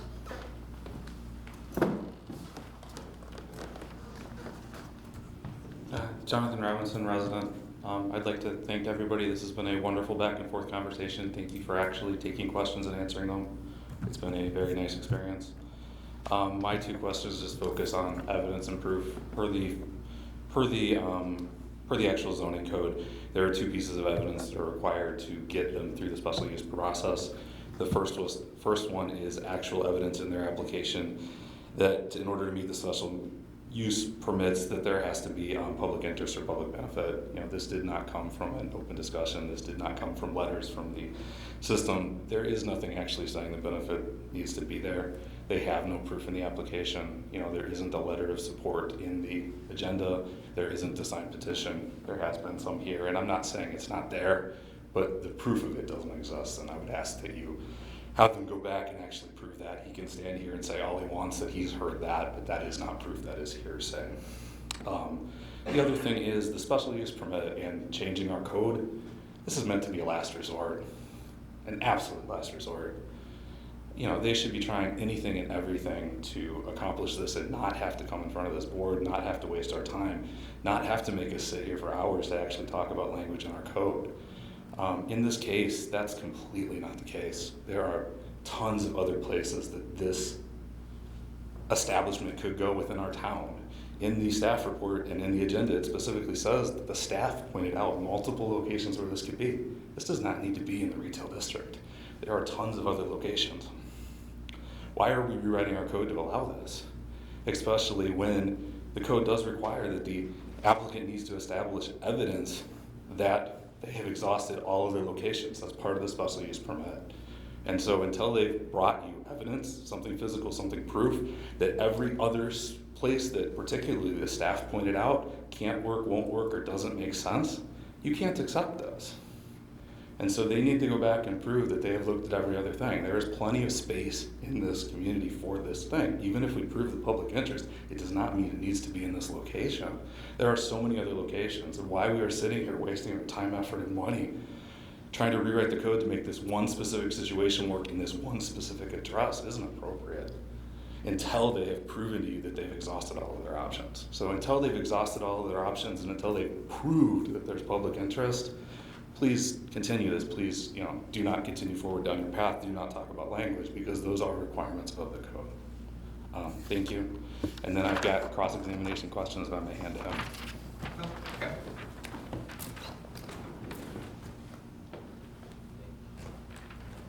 Have we had these before? Have they seen these before, sir? No, the cross-examination questions, I shouldn't have seen them before. It's kind of the point. Ben, would you want to do this? He could do it. I mean, Charity did it last time. You just read them. They're just questions. What do you have for the applicant? They're no big deal. Okay. And they can answer them however they want. Dr. Alex, can you please come to the podium? And you can finish public comment before you bring them up. Oh, we're on a roll. Yeah. We're on a roll. Let's go with it. Yeah, I think last time this is how we did it. All right, the first question. Per the Grange zoning code section 14-401E3A, in order to establish an applicant's evidence that the special use standards have been met, there has to be a public benefit. What proof do you have of public interest in rewriting the zoning code, such as a signed petition? I don't have a signed petition, no, but clearly there's people who I don't even know talking in support of this. So that's what I'm going to, base that off of, and improving the outcomes of people's lives and health, and lifestyles, to me, is point enough. Thank you. The second question is, per the Grange zoning code section 14-401E3B, in order to establish an applicant's evidence that the special use standards have been met, alternative locations have to be considered for whether and to what extent such goals can be met by the location of the proposed site in some other area that may be more appropriate than the proposed site. What proof/evidence do you have of that this is the last resort and only possible place for this establishment in this village? Kevin, you have my email that I sent you that, where we looked at those options you sent us. Can you just state that for the record? Yeah, so you have it on email that we did explore those options, and we decided to move forward with this one. Can you explain why the other ones were kicked out? Was it money? Was it not availability? Was it not size? What was it? Just a brief summary. I don't need. A little bit of all those things. But yeah, can you just make that list for the record? For the record, they just didn't work for my space, and that's all I'm willing to say. I don't have to call to you, I'm sorry about that, so.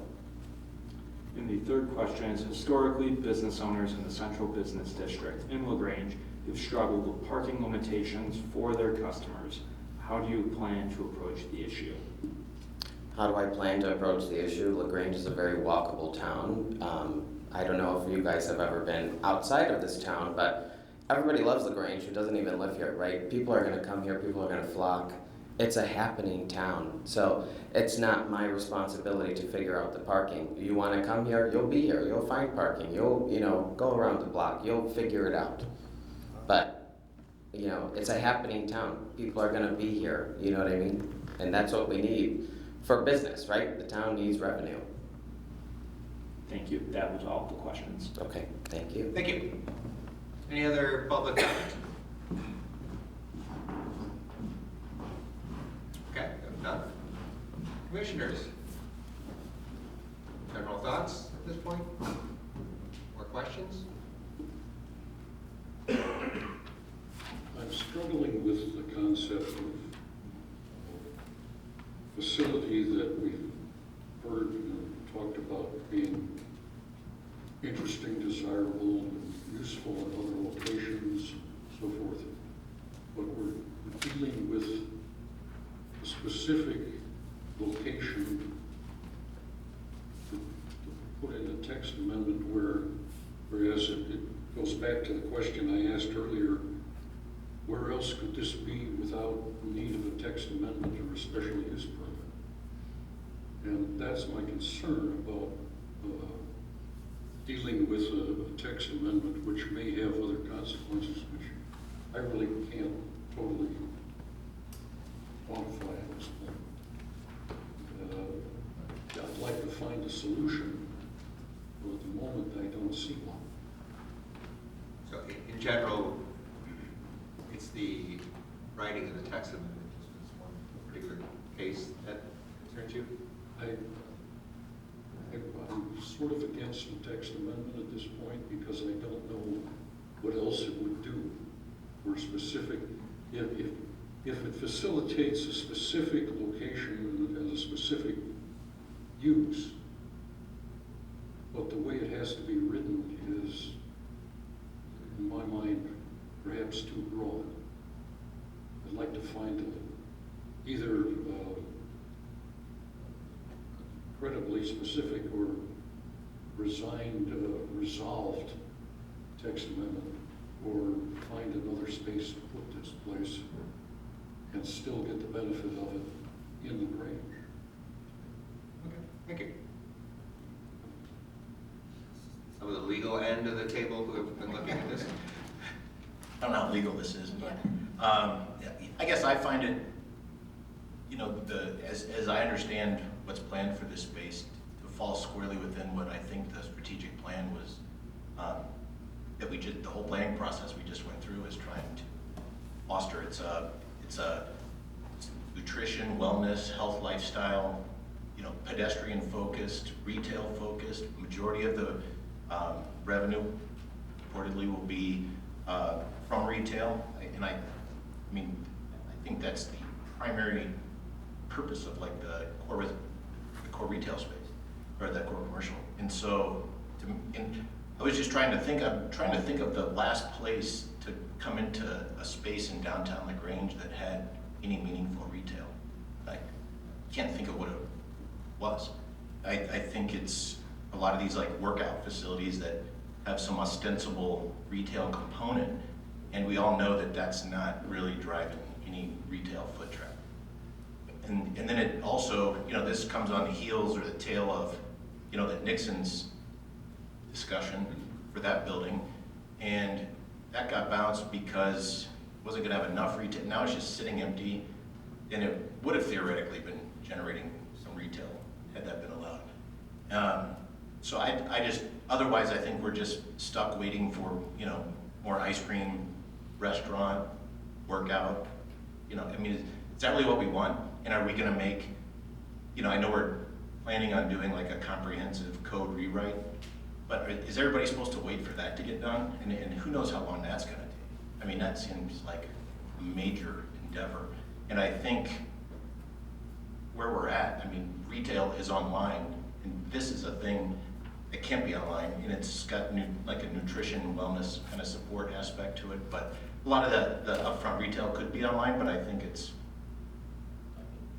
even around some of these workout facilities. So you presumably have people coming downtown who are health and wellness focused, and they'll have this retail, health and nutrition retail space. So I think it's what I just heard everybody at the strategic planning sessions really wanting. And then this is it. Does it fall squarely with anything? And I don't want it to adversely impact. I think that the chiropractor offices and other medical offices that did play by the rules and they're on the second floor, I don't think they should be adversely impacted by this. I think a narrowly tailored text amendment. Yeah, if somebody wanted to put in another nutrition and wellness retail, primarily retail space, 2 blocks over in the core district, let them come for a special permit. That sounds good. But I don't think we need to make the text amendment so narrow that it only is for this particular applicant. I think, the special use is for this specific applicant, but the text amendment, I think, can be narrow enough so that, the other, people who played by the current code aren't adversely impacted. Given that, and you have the text amendment in front of you, how would you change it? Well, so that was one of my questions. This is the legal part. So we were trying to understand, we saw on the first page, it talks about NAICS code, or SIC codes 801 to 804. And then that's where it lists like chiropractor, optometrist, podiatrist, etc. Is that 801 to 804? But then I see the text amendment is just 804. And so I just want to be sure that we understand what's allowed within 804. Maybe that's sufficiently narrow for, you know. And so 801 is offices and clinics of doctors of medicine. 802 is dentists.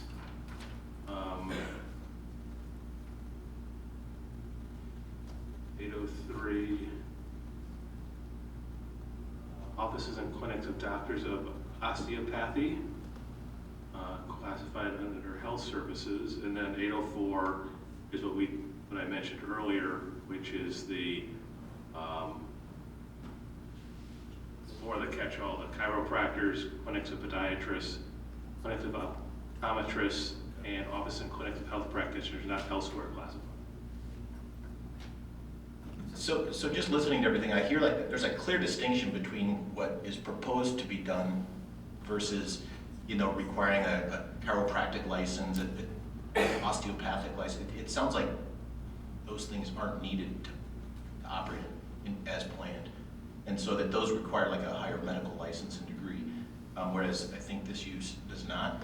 Like there's no prescriptions even. So I just feel like there's got to be a way to tailor the language to account for that. And I'm not, that's where my legal limitations kick in. I'm not sure how I would craft that, but that's kind of where my head is. Okay. All right. So I guess I'm not sure, do we want to make it more tailored and be more specific, or do we want to leave them more broad? Okay, so first of all, I agree with everything that Commissioner said. Well, I would think that we would want to limit it to the treatment that's accessory to the retail, so that you wouldn't have a chiropractor with a huge retail related. I mean, maybe they are related. I don't know. I don't know enough about it, but it would seem to me that the way the store is set up, it's furthering those things that are offered in the back. So I don't know how to characterize that. But I mean, they have accessory med spa. Yeah, I don't know if that's official.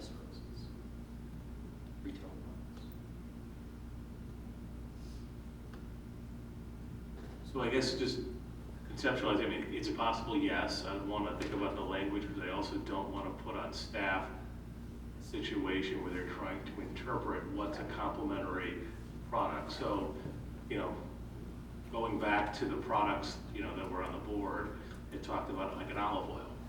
Is that complementary to, I mean, I think it puts staff in a difficult position to try to say, is olive oil complementary to a B12 injection or podiatry or whatever it is, and now you're making kind of decisions about what products. And I think that gets a little, I don't know that, I think it opens us up to a lot of controversy between an applicant and staff to try to make that determination. I mean, there's certain things retail-wise that become a little more obvious. So, podiatry, and you're selling a Dr. Scholl's foot pad. But I mean, but beyond that, I guess it gets really difficult. And so I don't know that I would recommend legally trying to get so granular that we're trying to go item by item in a retail store and dictating what's being sold.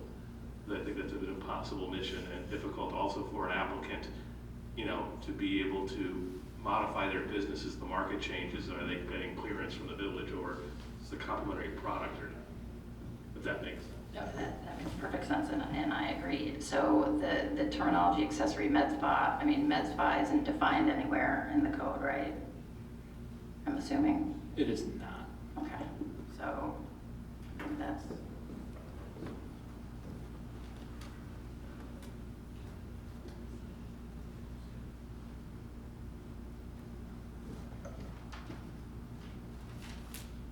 Any other comments from the other commissioners to consider at this point?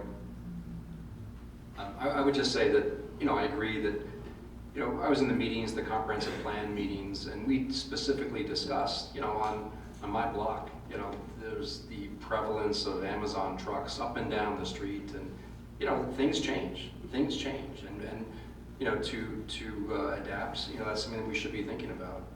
I visit Burr Ridge quite often, and there's beautiful retail stores. I mean, these are high-end names, but they're empty. I mean, it's every time I'm there, it's empty.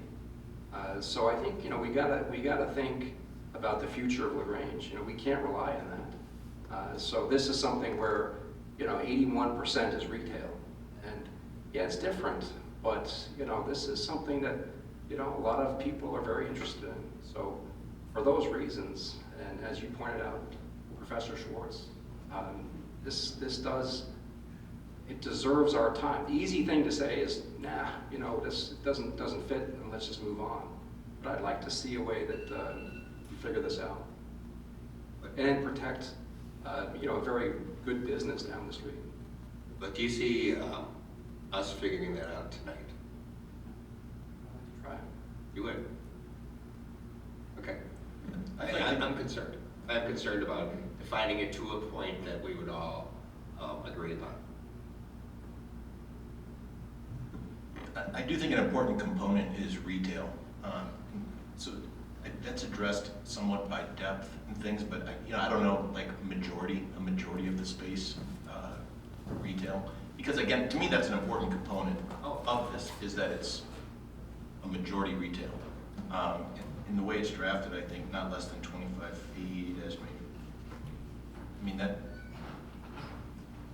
So to me, if it's sufficient retail space, and it falls within this offices and clinics of other health practitioners, you know, not requiring a medical. I think it's gonna be hard to come up with the right language tonight, but I think we can give staff maybe direction for language to be proposed at,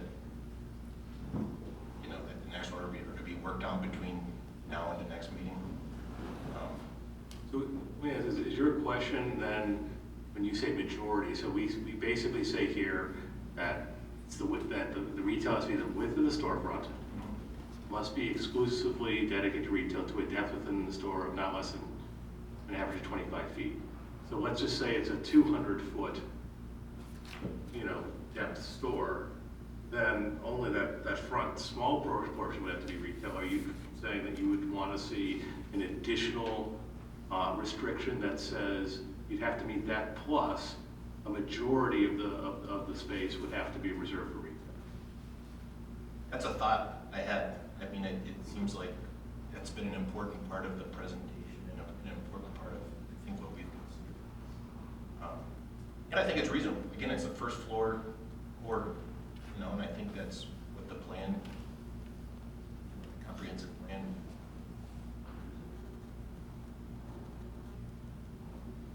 Yeah, well, I mean, the applicant says 75% of the revenue comes from retail.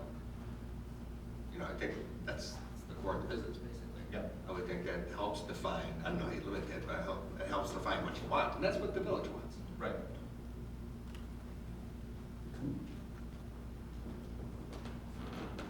So looking for a way forward.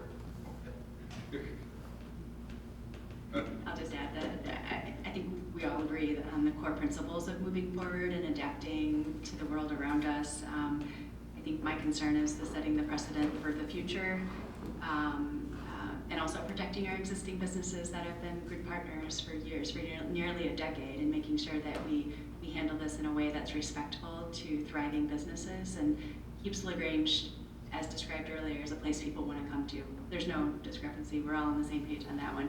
I think we need to take the time to get this right and get the language right if we're going to proceed in that direction, and leave it to the legal side of the table here to help us with that, and staff. But just there's probably a compromise in here in making sure that we protect our existing businesses, but also take LaGrange forward and prepare for what the future has to hold. Thank you.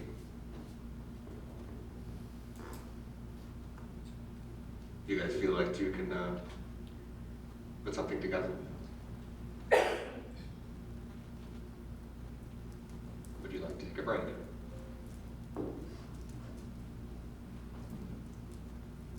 Excuse me. Yes. You guys have brought up something, and I just wanted to get a clarification. May I ask? We'll allow it. Okay, thank you. My name's Justin Boyce. My wife spoke earlier. You had mentioned, I think, something, and maybe I was misunderstanding, about a medical professional or who was doing the services, and that, like chiropractor and other things, that wasn't a requirement. Did I misunderstand that as far as like the services that they were doing? If I may, the injection services do require a licensed nurse, and the applicant has stated that. Correct, and Yeah. that's what he said. It's a prescription-based service that would be offered in the back. I don't think it's a prescription-based. Okay, it says, I'm just reading here, in Illinois, vitamin B12 injections require prescription and must be administered under the direct supervision of a licensed medical provider, MD, DO, nurse practitioner, or PA. So I just wanted clarification because I wasn't sure if I misunderstood or not. Is it the word prescription? Is that the clarification we need? Well, I'm just reading what it says. I wasn't quite sure that I understood what you guys were discussing up there, so I just wanted to make sure I was clear because I just wanted to make sure that I was understanding correctly. That's on our list of other things to verify, Sure. I believe, at this point. Yeah, okay. And the big thing too is, if I may, it's not necessarily even, he's a licensed chiropractic physician, and by all means, he has the right to open his office anywhere he chooses. And we totally accept that. It's not about competition of a pizza place down the street from the other pizza place. Now, granted, I don't think 12 feet apart is gonna look great, because if you have two dentists 12 feet apart, that's not ideal or anything like that. But what he had mentioned earlier, it doesn't seem like it's his intention to practice chiropractic. And if what he's providing is gonna be a great service to our town, we're all for that. We live here, we have kids here, our kids go to school here, that's fantastic. Our concern is, the language is, if this allows to pass, what's to keep him from doing that? Is there something that, if he's applying as, it says as an osteopath or a nurse practitioner, next week, next month, I mean, I grant, I'm sure you're a good person and I take your word for it, but next week, oh, well, we're gonna do chiropractic here, and now you've got two chiropractors that are almost sharing the same door. It's not ideal for either people, and that's our biggest concern. Competition is not the biggest issue for us. It's the matter of what may or may not happen down the road with that availability, and it being in the vicinity of literally a stone's throw away from our location that we've been there for 10 years. Hopefully that makes sense. Thank you. Thank you. The point about B12 being a prescription or not a prescription, do we know, is that necessary for this applicant? Can I speak on that? One second, hold on, 1 second for that one. Do we have a? We did have a memo from the state related to IV medications. This was from 2014, I believe. Let's see.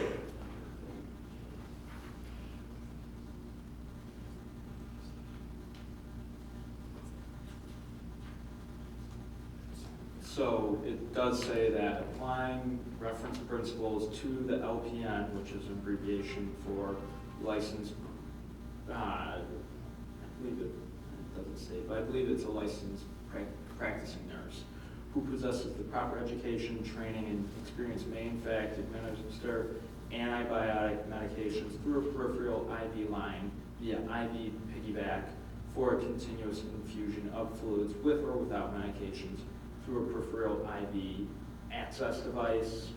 The medication should be pre-measured and pre-packed.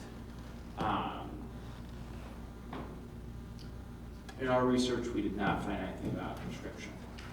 But an LPN could administer it, yes. Okay. Doctor, did you have a comment? Sure.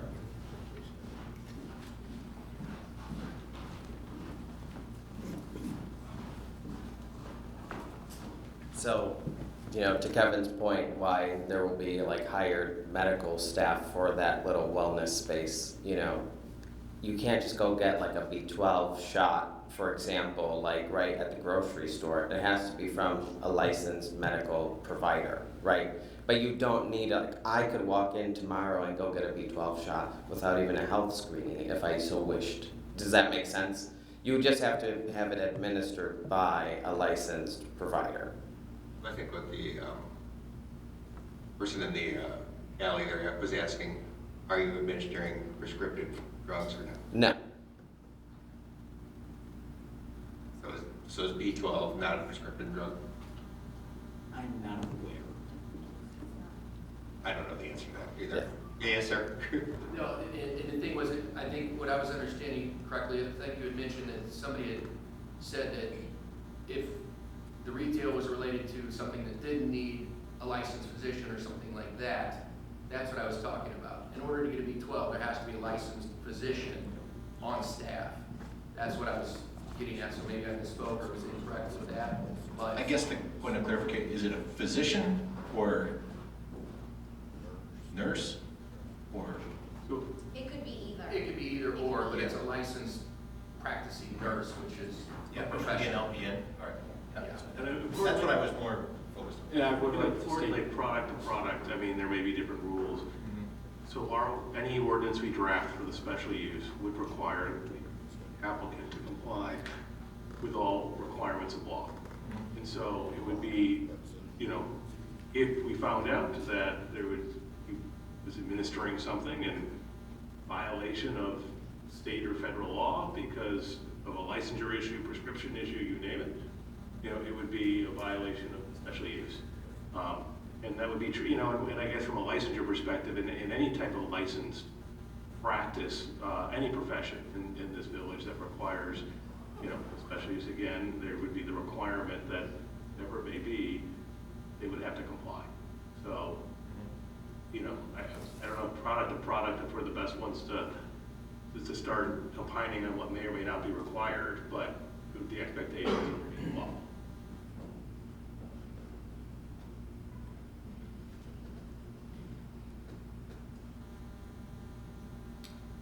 What's the thought process at this point now?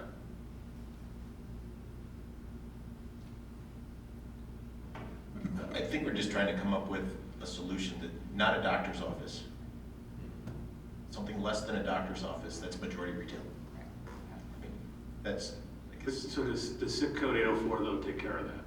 Well, that's where we're trying to figure out, that's where it's dentists, chiropractors, osteopaths would all be allowed, would be included in that. Or is that? So those would not be included in 804. Oh, that's what, we were confused by that. So 801, 802, 803, but if we limited it to SIC code 804, 804 would be chiropractors, podiatrists, optometrists, offices and clinics of health practitioners not elsewhere classified. Not elsewhere. But that means, but dentists are 802, 801 is elsewhere classified, which 801 is the other medical professions. So it's the catch-all. That's if it's not 801, 802, 803, it ends up in 804. So like chiropractors, for instance, are 80 are in 804. Oh. So so let's go back real quickly. So 801 is offices and clinics of doctors of medicine. So that would not be allowed here. 802 are the offices and clinics of dentists. 803 is the doctor of osteopathy. So those would all not be allowed. And then we get to 804, which there are multiple 804s. There's chiropractors would be allowed, podiatrists would be allowed, office and clinics of optometrists would be allowed, and office and clinics of health practitioners not elsewhere classified. So, does that help? Thought it was going to, but then the chiropractors, that's like the perfect example. We're trying to say we don't want it included. So there's a couple ways to handle chiropractor.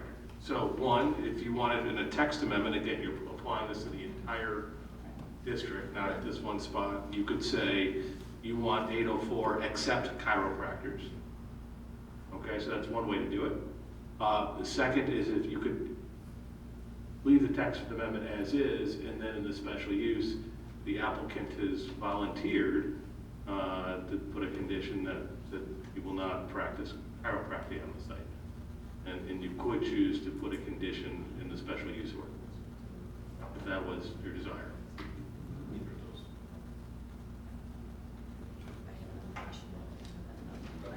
Before you go on, I would I would have a objection putting and not includes chiropractic.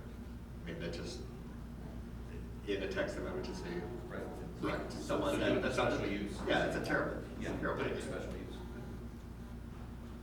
I'm sorry, Julie? So I have another dumb question. This accessory use, this accessory med spa, as we're calling it, does it require a medical license, either a DO or to administer? That's what he was trying to get at earlier. Yeah, Yes. it does. It does require, well, it requires an MD or a DO? The bare minimum it requires a nurse practitioner. Okay, so it could be administered, like I see in the IDFER memo, it could be administered by nurses that are licensed and or trained appropriately according to the IDFER standards. Okay.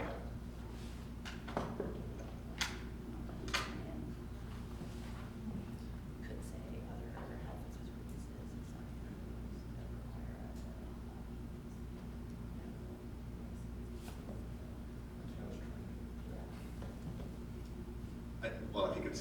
I think it's important if we nail down this text amendment. If we want to propose something, then we still have to go to the special use. But let's nail down the text amendment. That's agreeable.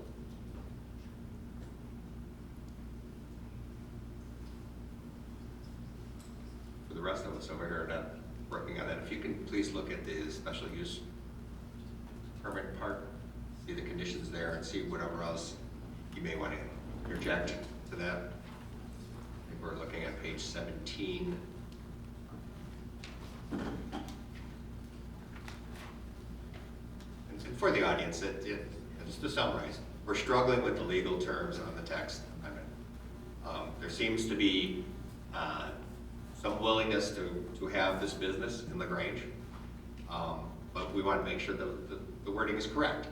And also now I'm requesting that we kind of propose what kind of conditions we have on the business itself to make it suitable for LaGrange. Not yet. So are you saying, are you inclined more toward the text amendment as drafted, maybe with the minimum 50% retail as proposed, but then dealing with the not chiropractor in the special use? That's the gist, and I would look at that 50% on. Yep. Okay. Yeah, so that might be, maybe that's sufficient then. Is the text as drafted at least 50%? Are we saying 50%? You're saying 50%. Retail by revenue or by floor print? I think it's footprint. Yeah, it's footprint. Historically, regulations deal with footprint. Footprint, right. And on this side of the table, is that sounding close to what we're looking at? Okay, all right. May I say one last thing? Sure, while we're trying to write something good. I think what you guys are saying is. You have to come up to the microphone, it's being recorded. Thank you. First time. Always listen to Peggy. First time here. Always listen to Peggy. I think what you guys are saying, not that we're the decision makers, but it's really kind of what we're both in agreement of, is the special assessment of making it where, he's not practicing the chiropractic portion of it, and the text amendment, you guys verb it however you need to. I'm just giving you that as food for thought on that. But the special assessment, have that portion in there. I think we're both mutually on the same page with that. Again, not that we're making the decisions, but you guys were trying to figure it out, and I think sounds good to me. Thank you. Yep. I think we have a. So what are the thoughts on adding language that limits the accessory med spa space except for, to exclude offices of medical doctors or DOs? So we say right in there they can't have their medical practice there, but they can offer what they're seeking to offer, which is that retail related things that's administered by someone who's licensed. So in that health-focused retail space with offices and clinics of other health practitioners, at the start, that 804 already excludes 801, 802. Right, I know, but it also includes, 804 includes chiropractors, excuse me, podiatrists that also have medical licenses. right? So we would want to essentially narrow 804 even more in order to exclude those that aren't lumped into, I don't know if that's a distinction, without a distinction, I don't know if that makes sense or not. I can understand what you're trying to get at. So we're trying to avoid having them open a medical office on the first floor, is what we're trying to avoid, right? So if there's some way that we can define accessory med spa to not include the office of a licensed medical doctor, and I don't know what that language would be, but that at least excludes that situation. I think that might be one of those things where it might be better addressed in a special use permit. Whereas if you feel that, you know, it's good right now, but if someone comes forward and saying, hey, I'm a other health practitioner, it's within your discretion at that time to determine whether they meet the criteria for a special use or not. My concern about limiting it to being strained in the special use is that if the code says that they're allowed, and then, you know, one comes in and says, I want to open a chiropractic, and we say no, you know, with accessory retail, and then a podiatrist comes in and says, I want to do it, and we say yes, well, what's the distinction? What's the difference? And now we're have different standards for each special use. I think it needs to be clear in the code what we're allowing and what we're not allowing, and then in the context of the special use, we can make sure that they've met that.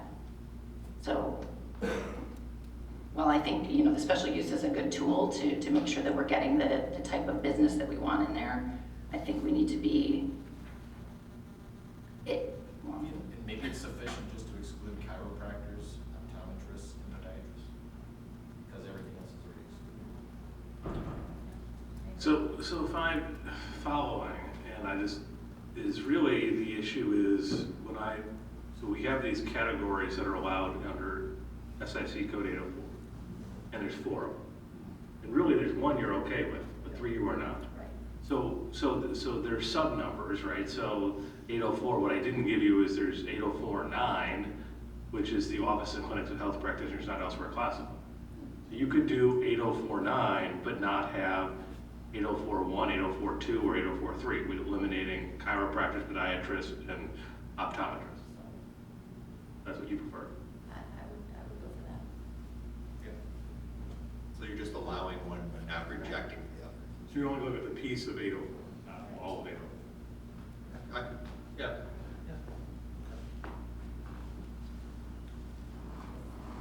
And Maybe even 50%, that, so that plus the 50%. 50% square Plus the footage. village's stipulations too. That's for the special use. Right.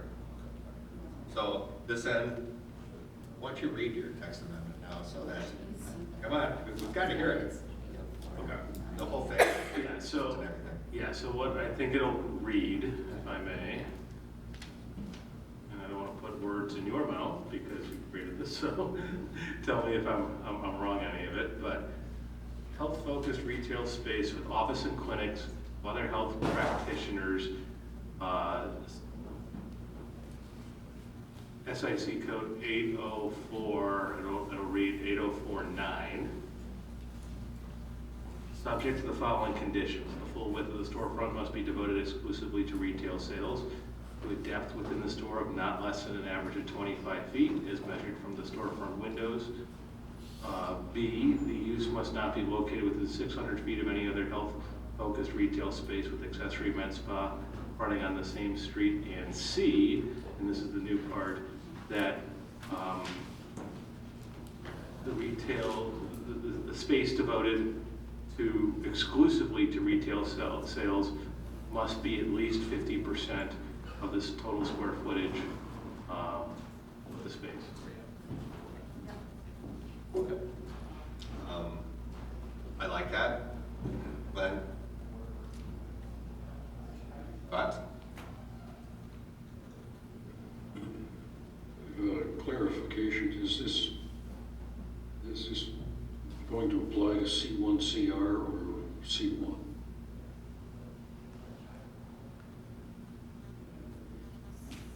As we have it written right now, it would apply to the C1 district. The entirety. Yes.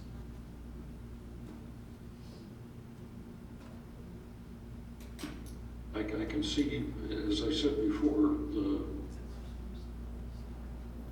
whole idea of the facility has appealed to us.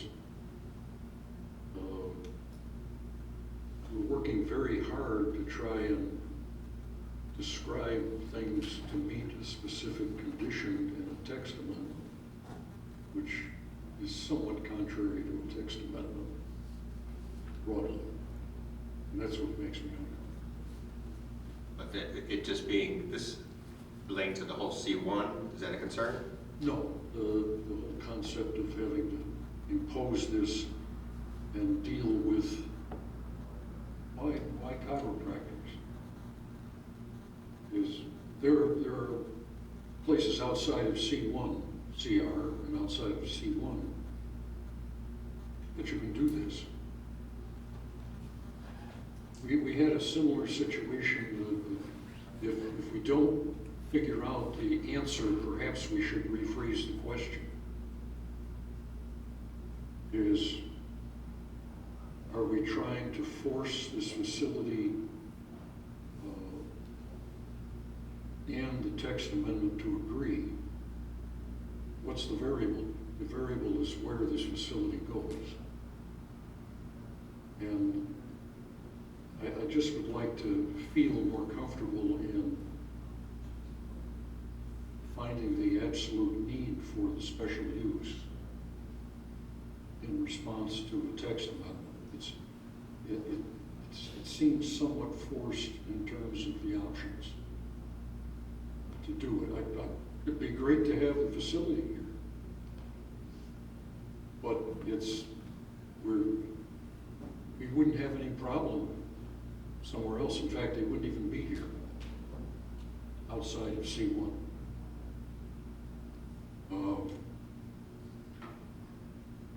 don't know that I don't know how convincing I am to the logic of how I got where I am, but I find myself. Susie? Text amendment as stated. I think it's a good compromise. I think it satisfies our concerns, it addresses our concerns. So I think I could go with this. I would prefer that it was more limited in the geographic area, but if it has to cover all of C1, I guess it's not that much additional space for the village. I think I could work with this. Yeah, I'm comfortable. I'm comfortable. You guys did a good job of laying it down. Okay. So may I read it back just to make sure I noted it correctly? So, health-focused retail space with offices and clinics of other health practitioners, SIC code 8049, subject to the following conditions. A, that the full width of the storefront be devoted exclusively to retail sales to a depth within the store of not less than an average of 25 feet, as measured from the storefront windows. Semicolon, B, the use must not be located within 600 feet from any health-focused retail space with accessory med spa fronting on the same street. Semicolon. And C, the space devoted exclusively to retail sales must be 50% of the total space. At least. At least. 50%. Okay, sounds good. And that would be a special use permit within the C1 district. Yes. Now let's talk about the special use permit conditions. Could you read them again, Devin, please? As proposed, obviously. So the recommended special use permit conditions, the applicant must establish a legal entity for the proposed business prior to village board approval. The special use permit will be issued only to that entity for the sole benefit of that entity and is only transferable upon village board approval. Medical/med spa services must be provided under the same legal entity as the retail sales. The space on the first floor of the subject property that is devoted exclusively to retail sales must be maintained in the area designated on the approved site plan. The retail area must be open to the general public. The retail area must be staffed by employees that solely engage in retail sales and not employees that are responsible for providing medical services. The retail area must be kept fully stocked at all times with products for retail sale. The hours of operation must comply with those submitted by the applicant. Thank you. Before I ask the commissioners, the applicant, any questions or concerns about these conditions that staff has provided? Okay. Appreciate your time. So given that, any concerns the commissioners on any of these or any additions? Take a moment to look over it again.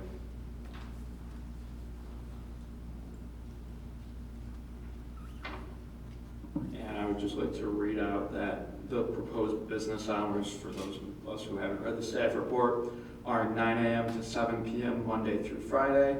Saturday and Sunday will have limited hours from 10 a.m. to 2 p.m.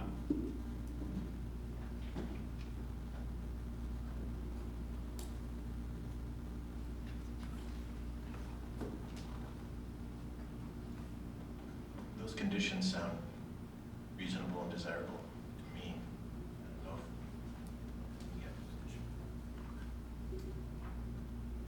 I think those are informed by other retail requirements we've imposed in the residential or retail district.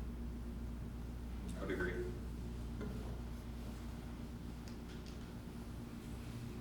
Concerns about the conditions? Not. Okay. General questions, conversations about, we're at the point where we're close to the text amendment and the special use permit. Is there anything else on the special use permit? Not going to give that we have to consider right now. Okay. Any other questions, concerns?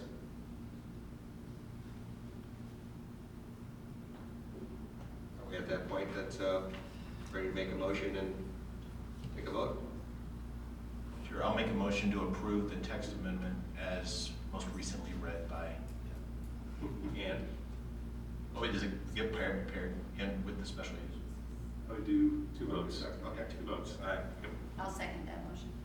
Been moved and seconded that we accept the text amendment as read by staff. Any discussion on that? If not, can we have a roll call vote, please? Schwartz, Aye. Egan, Aye. Mosher, Aye. O'Connor, Aye. Wenting, No. Pace. No. I'm sorry. No. We have a 4-2. So motion passes. Great, thank you.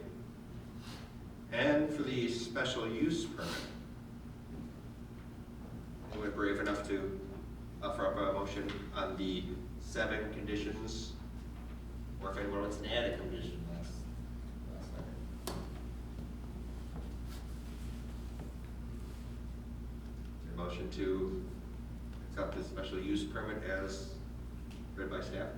So moved. Second. With the conditions. With the conditions, yes. Second. It's been moved and seconded. Any discussion, final discussion? If not, can we have a roll call vote, please? O'Connor, Aye. Egan, Aye.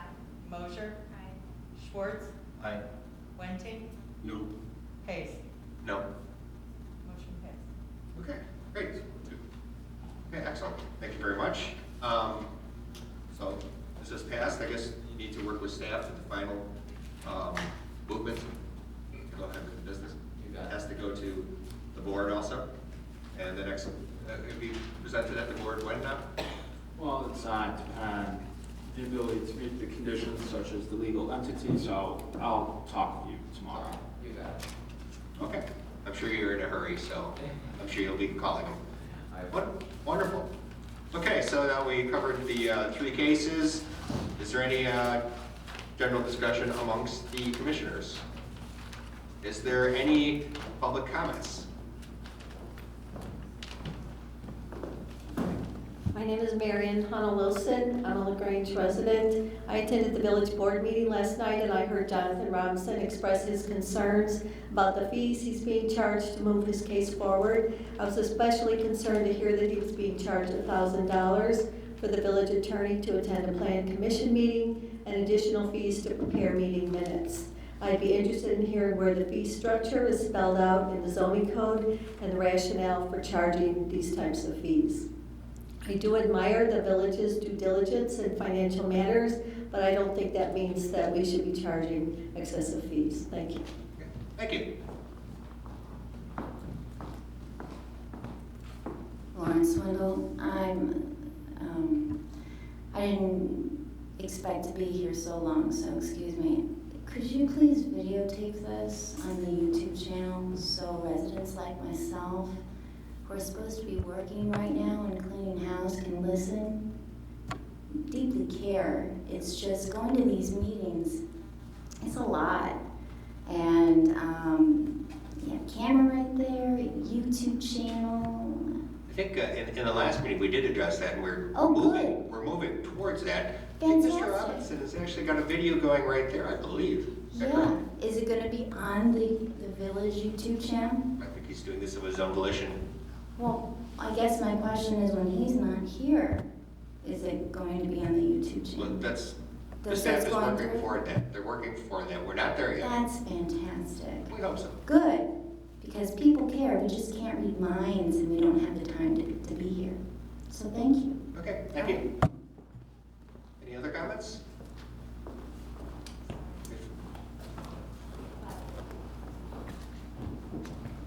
Jonathan Robinson, resident. Basically, finding out that we originally bought this camera equipment in the auditorium with the intent that all meetings would be recorded, all events and meetings. I am taking my rounds and I'm going to go to all of the various meetings and propose in these open sessions that everyone move forward with policies within those committees to actually do that. We are in a situation where you already have that in place. I am going to actually ask that before you leave today, you ask staff to do that of your own volition to finish that policy. They have a draft, it does exist. You guys just need to get it back in front of you and do it. You don't need me or my application to do it. So I'd request that if you guys could just ask that staff present that to you guys at the next meeting without me. That's its own scenario. It needs to go forward. It makes a lot of sense and we've all agreed that it's right. My only complaint about it was they didn't want to start the actual recording until January of 2027. A year from now, that seems extremely excessive to me. I don't know if there's a reason or whatnot, but you guys can talk through that. That's why I did pick this up. It is recording. I will put it on YouTube this evening. It will be out there. I'm going to most likely, at least any meeting I attend, going to be recording these to put them out for the public so that they have access, can do with them at some point, or you yourselves to actually research or do what you need to do. But my request is that we do move forward with that, at least that policy to do that. I'm also going to ask on the other side of it, if you could also take that second one we talked to about the neighborhood meetings and pick that up of your own volition as well. I know that they have actually drafted that amendment, so it is just a matter of bringing it back up. And mostly it should be public debate on both of those too. And so with the other issue I had, I've requested if you guys can pick that up and request that the staff pick those two up and finish those out. They exist, it's no major effort, and it really is just a matter of you guys discussing it, clarifying any words and voting and letting the public input go. Thank you. Thank you. Any other public comments? If none, staff, is there any announcements for us? There's not. Okay, excellent. Do I have a motion to adjourn? So move. Is there a second? All in favor? Opposed? We are adjourned. Thank you very much.